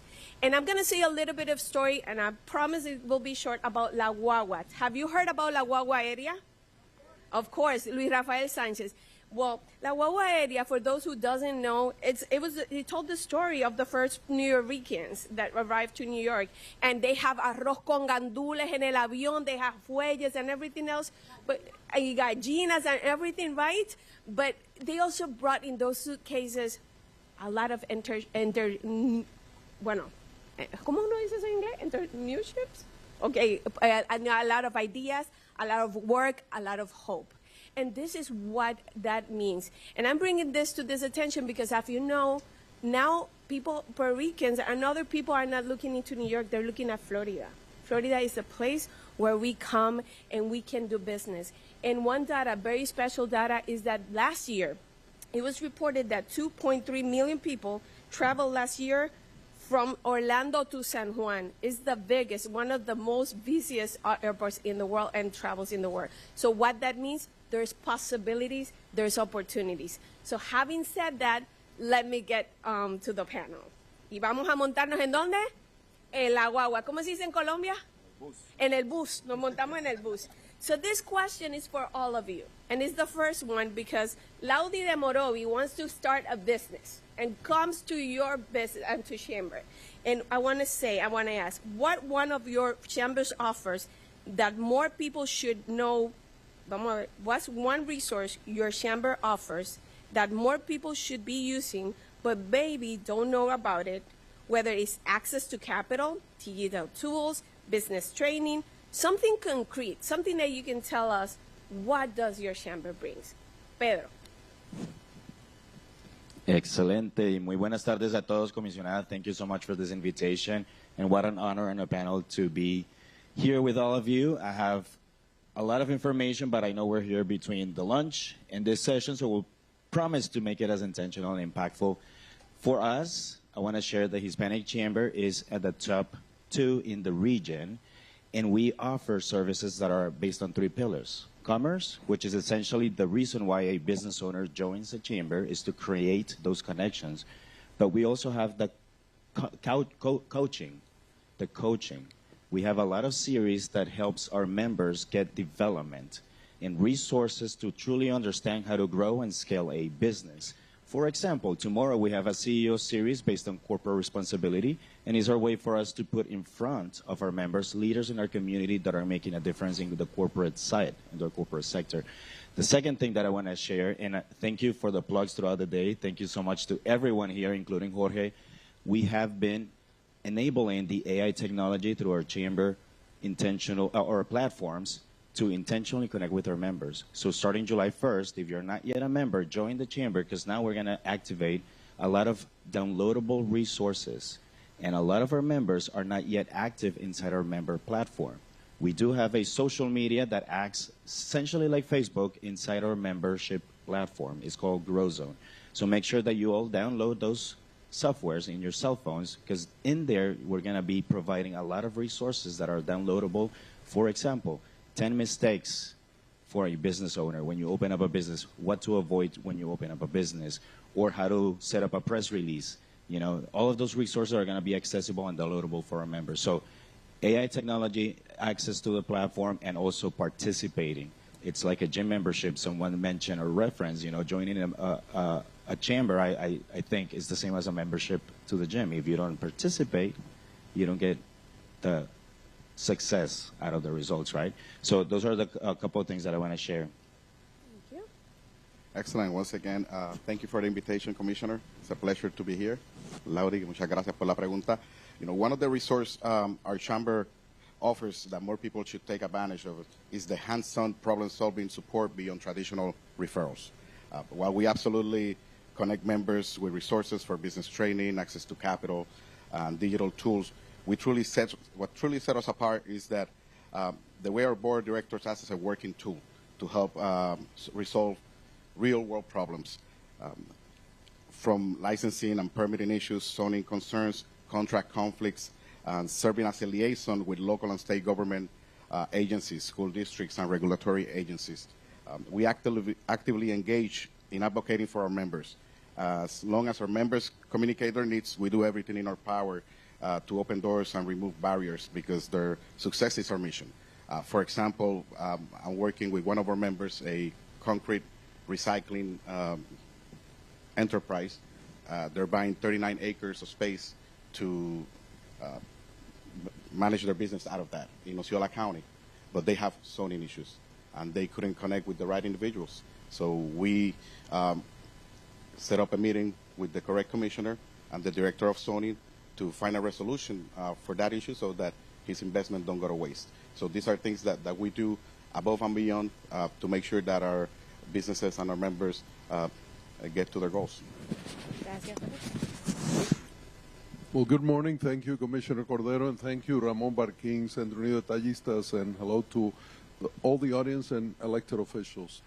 We're very happy to be here. We lived here for 8 years, where we set up Prusa Channel. We have 300,000 followers from New York all the way to Puerto Rico, and that's the way we keep the communication going.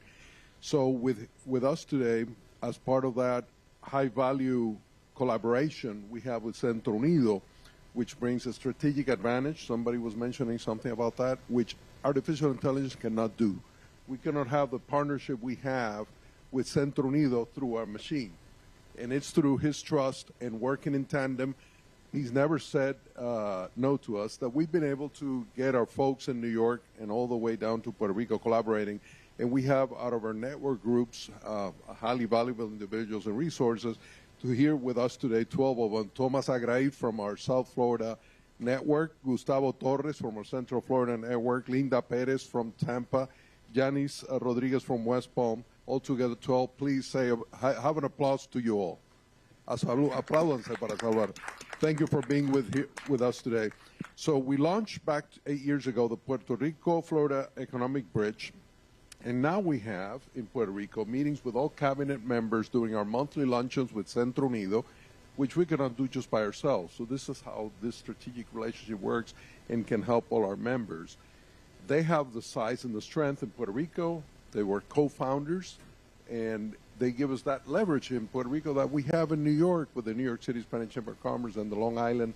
And all through them, we can identify the 5 engineers that are helping us bring semiconductors and chips manufacturing to Puerto Rico, allowed us to get the AI education for free curriculum to Puerto Rico through these 5 engineers, out of which 4 of them are Puerto Rican. Nobody knew them in Puerto Rico. Now the Engineers Association joined us to make this happen. So these are the strategic alliances we need people to be aware of that we can bring to the table. And we're bringing a trade mission with the government of Puerto Rico next March, and we'd like to collaborate with local chambers that would be so key and fundamental in making it happen. That's the kind of communication we want to bring today. Products and services distribution expansions. Let me show you, first of all, what our logo means, and then I'll show you the other tool I brought with me. So the gold signifies the value of these networks, how intricate and how valuable they are, and the green is what it brings to all of us eventually. So that's our logo, and it symbolizes the strength of key and clever partnerships. So Ron Boricua, we took it to New York, along with Crab Island Rum from Vieques. Boricua is from Coupé and San Juan. And these products were launched just 2 weeks ago with our key partners, and now they're being launched in Florida today. So that's the kind of thing we need our people to know. Thank you. And we're very excited to share with you. So expanded distribution and products and services, advanced mentorship. We're certified by Arizona State University. We're starting that program just now. AI education, we already talked about it, but we're also having a responsible and fast deployment council uniting several organizations along with Centro Unidos key support. So that gives you an idea of the kind of things we do. We will be going to New York City in Kissimmee. We need to coordinate that with David Rodriguez. He's part of our economic development experts to the nation in Puerto Rico. The president is the chief economist of Puerto Rico, is the president of our committee. So we're going to the NEO-CT program here in Kissimmee, in Albany, New York, and to Silicon Valley to learn more about the semiconductor industry and bring it to Puerto Rico. We learn about what the other countries are doing in Dominican Republic and Central America through our intelligence team in D.C. So that's how powerful this network can be. Gracias. Doctor? Buenas tardes, and I'm going to talk in English and Spanish because the answer to the question merits my response, which is we provide hope. Cuando la esperanza al puertorriqueño en la isla se le pierde, when hope is lost by Puerto Ricans in the island, along, the hurdles of being an island, and the hurricanes and the earthquakes and the pandemic, they have come to Florida and found hope. And in the case of this land of opportunity, which is Florida as the gate to the United States for anything it has to do, not only with Latin America, but inter-American commerce overall. And Central Orlando has become the home to a significant amount of Puerto Ricans. And when Centro Unido, the largest chamber of commerce and the oldest, not only in Puerto Rico, but throughout the whole region in the Americas, over 300 years old, is able to provide hope to over 17,000 business members that it has in its files. And now with the help of Commissioner Maribel and many of the excellent public servants, not only in this room but also throughout Central Florida, are able to provide hope.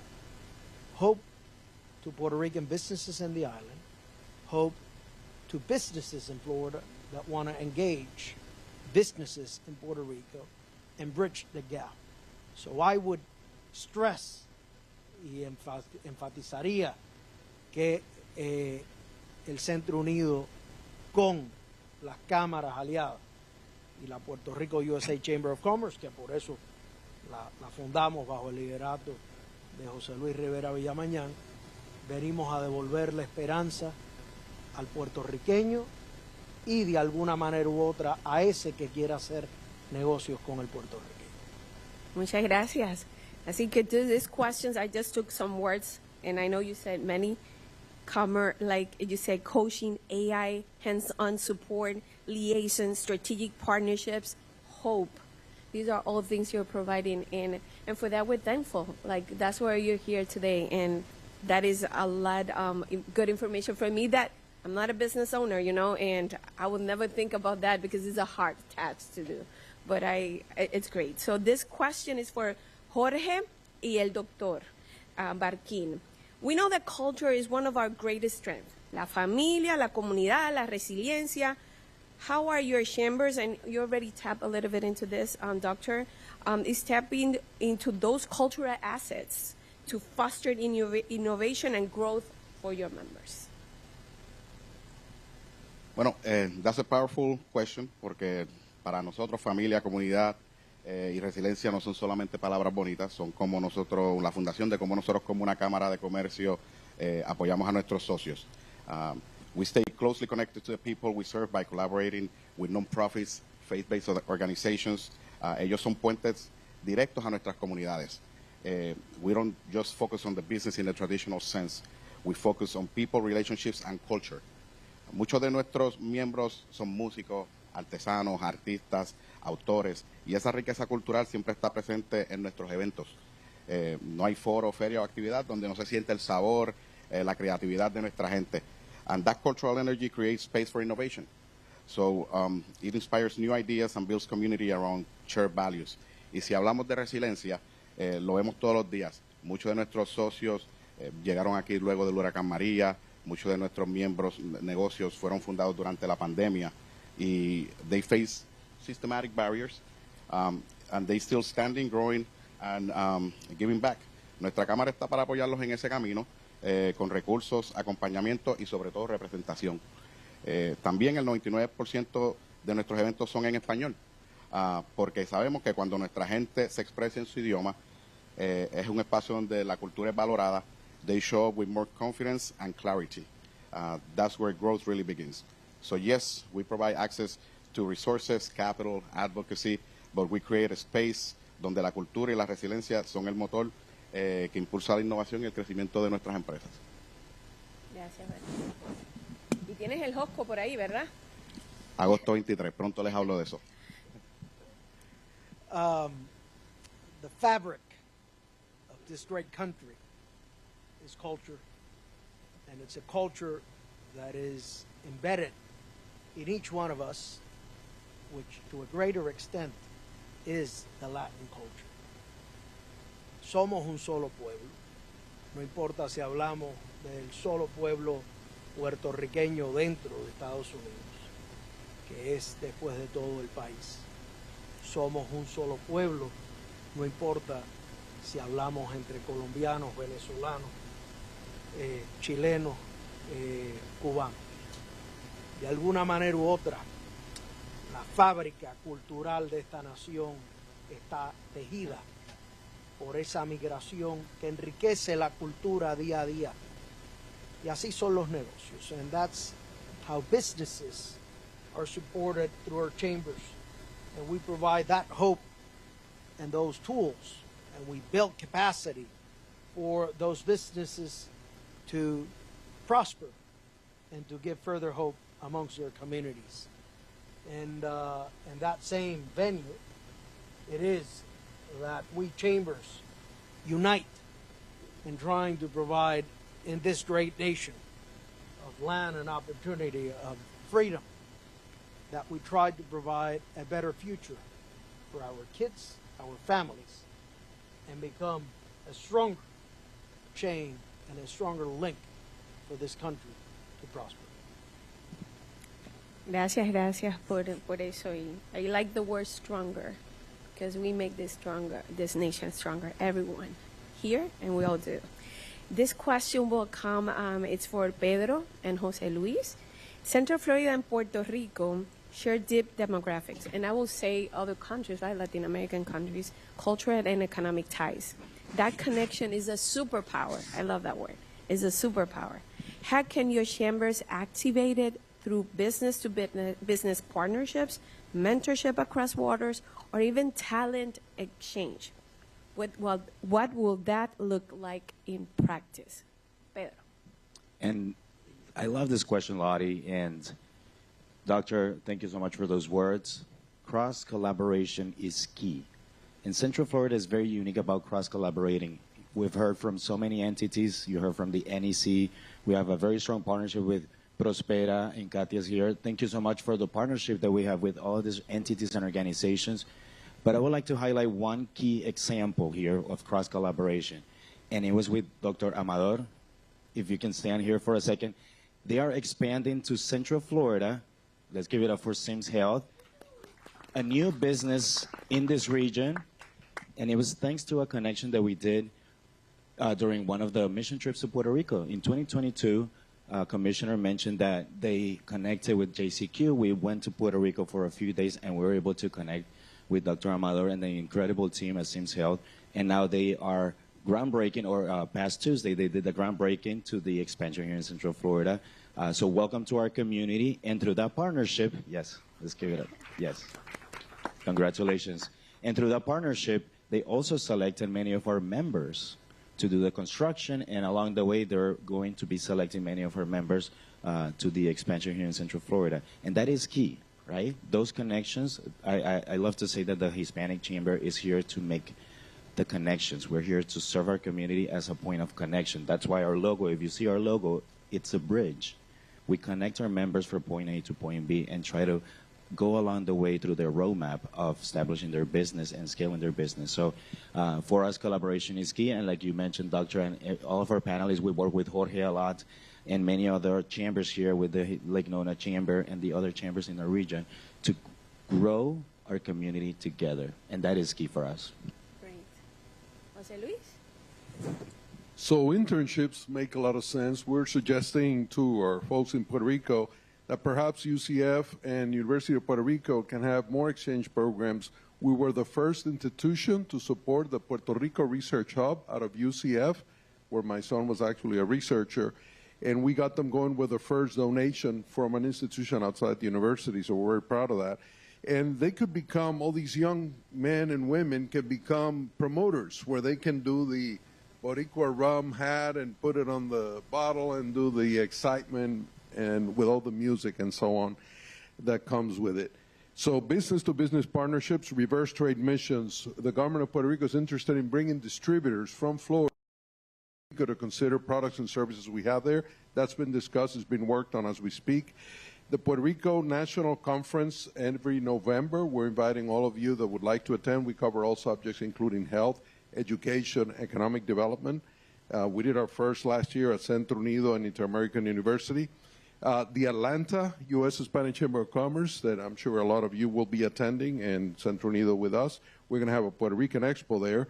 And this year, we're starting in November our National Mofongo Boricua Pageant and Salsa Contest, which includes Puerto Ricans and Hispanics. All Hispanics are invited. But we'll have a special award, of course, to a Puerto Rican pageant because it's taking place in Puerto Rico. So bring with your chambers, you do your own contest at each chamber, you bring the winners, and we'll give them the national awards in Puerto Rico. So the government of Ponce and Vieques Island are very interested in supporting it already.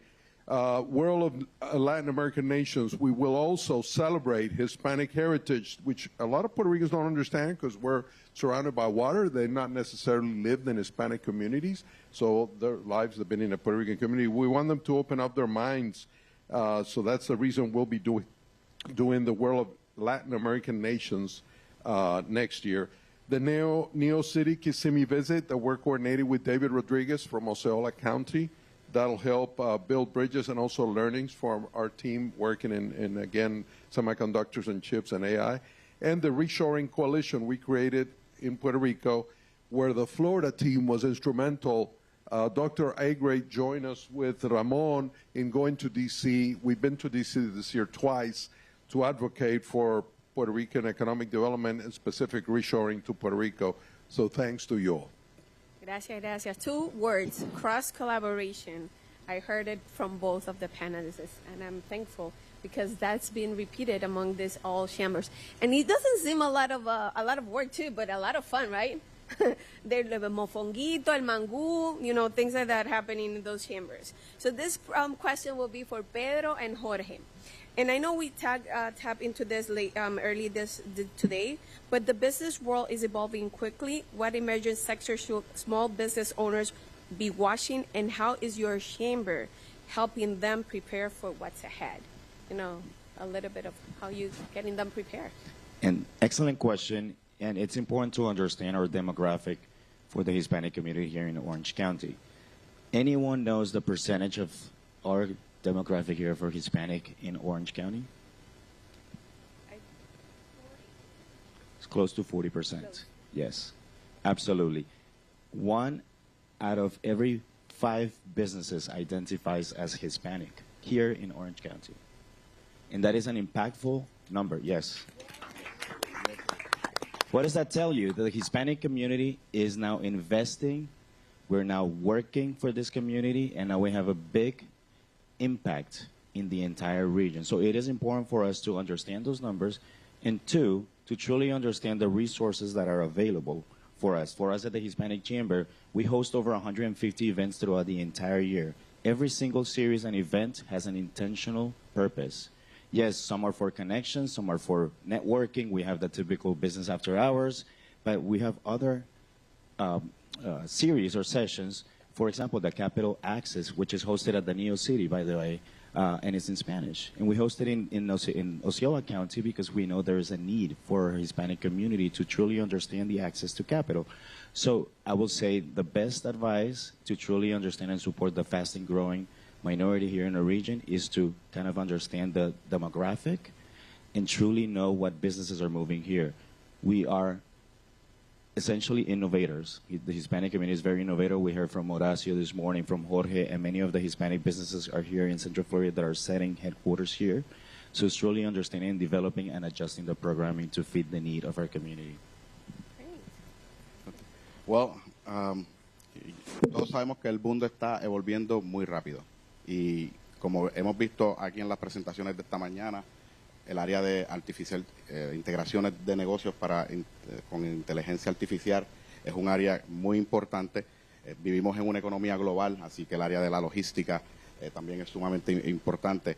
And here we see everywhere, no hay una parte de la Florida Central donde tú vayas que no haya construction.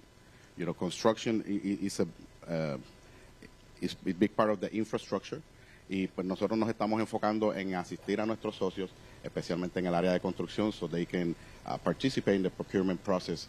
For example, with the expansion of the Orange County Convention Center, que es un proyecto de 540 millones. Estamos ayudando a varios de nuestros socios a navegar el área de procurement so they can participate in those contracts. Clean energy is another area that we are focusing, especially in Puerto Rico. We know the energetic problems que tiene la isla y los apagones que se esperan durante este verano.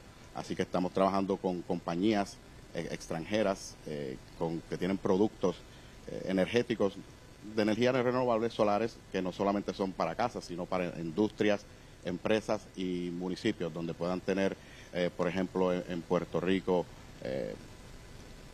fincas solares sin tener que preocuparse que cuando venga un huracán se lleve los paneles solares. So mobile renewable energy as well as smart city solutions es una área que está creciendo alrededor del mundo. Tenemos una compañía, Skynova Solutions, newly formed, que le hizo una presentación a la ciudad de Kissimmee la pasada semana para presentarle un proyecto de cruces peatonales inteligentes, porque aquí en la Florida siempre ha estado en los top 5 en pedestrian fatalities en toda la nación. So, estas tecnologías ayudan a asegurarnos de que las personas puedan cruzar la carretera sin tener que preocuparse de que vayan a hacer, tener un accidente y tener una fatalidad. Así que esas son áreas que siempre estamos pendientes de la innovación que está ocurriendo y cómo eso puede ayudar a nuestros negocios a salir hacia adelante y mantenernos a la vanguardia de todo lo que está ocurriendo a nivel global.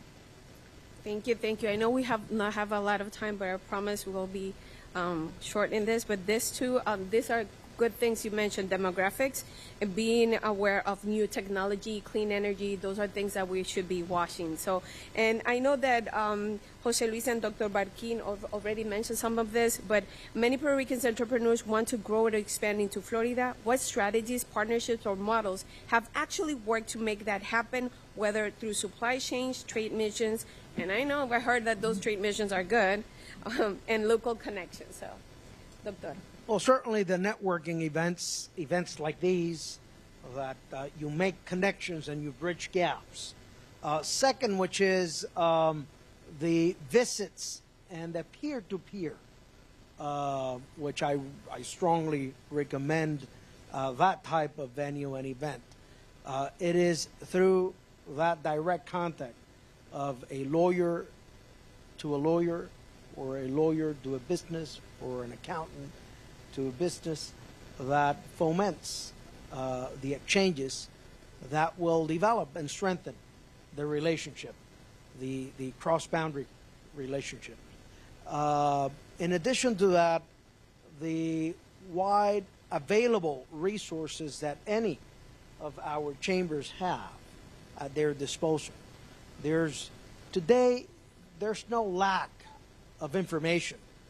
There's no lack of knowledge. It is said that knowledge is explicit, implicit, and of course tacit. But at the end, knowledge is real, and it's a real power. And the chambers are vehicles to just distribute that knowledge. We manage knowledge to make it available to the individuals and the businesses to prosper and exchange.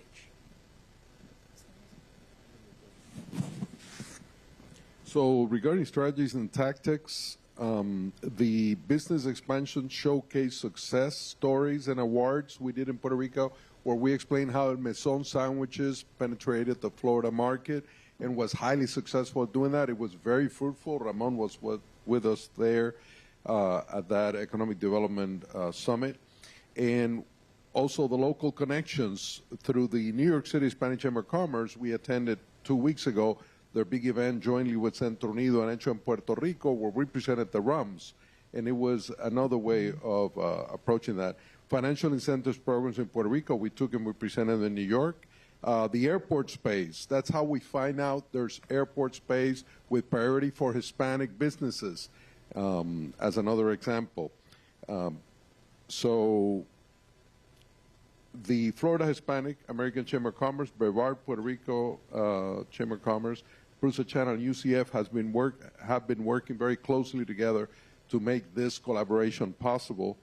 So the key challenge is to make sure these great collaboration initiatives result in specific programs, products, and services being launched and measured as for their success. Build trust through bold new programs and exceeding expectations, win-win projects, and be clear that this is not a zero-sum game where if we do something, they lose, or if they do something, we lose. We have to collaborate and make it a bigger pie altogether, so a successful one. Opportunities galore in Florida, New York, D.C., Puerto Rico, nationwide. We're here to help. Thank you. And almost done, but I have a question. It's funny. This is a funny one. Vamos a reírnos. Vamos a ver lo original que son. No hagan trampa. No usen su eslogan. If your nonprofit has to be a bumper sticker, what would that phrase will be? Vamos a decir, like, for example, my chamber connects better than Wi-Fi. Vamos a ver. Algo así. Ustedes algo. O una palabra, something. They didn't know this. This is me ending this panel. Or if you want to put just a word, that only one word for your nonprofit. Nonprofit, I'm in that world. Chamber. ¿Qué dirían? Only one word, no más. Soul. Soul. Soul. Alma. Soul. Muy bien. ¿Alguien más? Una palabra que describa tu chamber, una palabra, una sola. Community. Community. ¿Una palabra? Lo estoy poniendo en el hotspot. Community sazón. ¿Ah? Sazón. Sazón. Hope. Hope, which I had already. Yes. Great. Yeah, you started with it. Jorge? Yo. Mofongo. That's a good one, though. No, porque estamos en hora de almuerzo. Mira, yo digo resiliencia. Resiliencia. Bueno, gracias a todos. So what's this panel's takeaway? Las cámaras aren't just networking, they're platforms. They're where strategy meets comunidad, where ideas comes to action, and where they support becomes success. So when we bring chambers and when they bring entrepreneurs together, that's not just connection, that's power. Así que vamos a montarnos en la guagua y sigamos hacia adelante. Un honor haber estado con ustedes en este panel. Muchas gracias.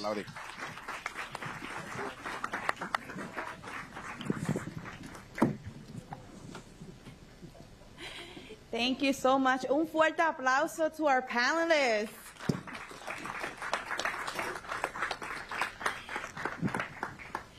And we're going to get ready to do a photo op while we wrap up the program. Commissioner's getting some things ready. I believe Commissioner, she's going to be giving some certifications. Thank you to every single one of you for the work that you're doing in Central Florida, nationally in Puerto Rico, with the chambers connecting our business community. I also want to thank all of our sponsors for today. We have here at Centro Unido de Detallistas de Puerto Rico, Florida Blue, JCQ Services, Jorge Cruz, all of our supporting team, Orange TV that is also here present, supporting this event, making sure that all of our families and friends throughout the nation can view the subject matter that was just discovered here, spoken about here today.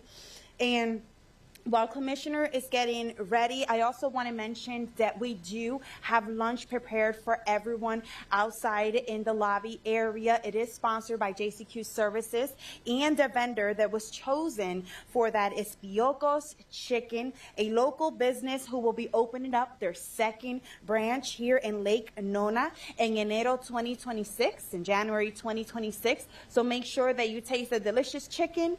Leave them a really nice review on Yelp or Google or Facebook. And please remember to continue to network, take photos, connect. For those of you who have traveled from throughout the state of Florida and from Puerto Rico, thank you so much for coming and supporting Orange County government. I want to give every single one of you a big round of applause. Thank you. And I'm gonna give it to Commissioner Cordero, who's gonna share some last words with us. Thank you, thank you. Gracias a todos. Thank you, everyone. Ustedes han sido espectacular. Necesito a Mike de Orange TV. ¿Dónde está Mike? Mike from Orange TV, can you come? Yes, we want to recognize him as well. Orange TV have been putting this live on Facebook, and it have been amazing. And this is like so professional and so, everywhere. So I have to say that I have been receiving a lot of messages. So Mike, please come over here. Un aplauso, Mike. Thank you, Mike. And we want to recognize you too. Okay. Hola, amigo. And I want to say thank you for, everything that you have done. Dr. Balkin, ahorita usted le toma el cierre también. Y yo quiero decirle que, no sé si él lo dijo, I don't know if he said, but he is also the chair of the Americas, ¿cómo es? The Inter-American Commerce Organization. Ajá, de Inter-America. So, él está bien parado con todo y esto nos ayuda en ese puente que tenemos. Gracias, de verdad, doctor. Thank you so much. And I want to say, before we leave, we have, we're going to do 2 raffles of $25 gift card. We're going to do it right now. So if you haven't put your gift card in the bucket, please, your business card, put it there. And we're going to do that raffle immediately. We're going to take a picture here. We have to say thank you to Orange TV for being here with us today and doing all this streaming. This is amazing. Thank you, Mike. And thank you, where's Doctor? Doctor, are you around? Yeah, Doctor, come over. We cannot let you go. You have to be in this picture. Doctor es el que corre el Centro de Comunicación, el Departamento de Comunicación y todo aquí. Y él ha hecho posible porque dio permiso que todo esto se hiciera. So thank you, Doctor. ¿Y qué más? Mi staff lo necesito aquí porque quiero también tirarle una foto con el doctor Barkin ahorita. So vamos a hacerle una foto ahora, tiro con el doctor. Y a lo que yo hago eso con el doctor, yo quiero, Jorge, porque había muchas preguntas aquí con relación a lo que Jorge trajo de inteligencia artificial. Y tenemos un gurú aquí de eso que si usted quiere hablar con él, él va a estar aquí haciéndole y ayudándole a lo que usted quiera saber. So, Jorge, párate por aquí ahorita para hacerlo. So, una foto, tiramos los ruffles, hacemos lo que usted quiere hacer y el almuerzo ya está servido en cajitas separadas. Si usted quiere pernil o quiere pollo, todo está bien fácil, ¿ok? So, gracias. Vamos a tirar la foto. Ok, picture. Commissioner, come in the middle. Oh, yeah. Oh, okay.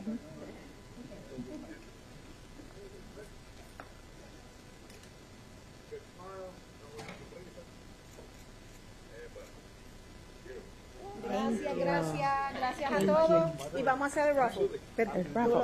Ok, está bien. Thank you. Thank you.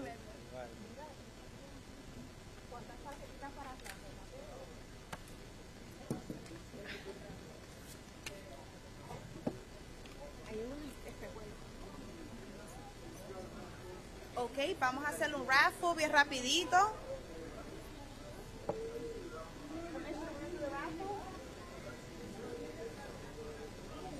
Ya el Rafa. El Rafa.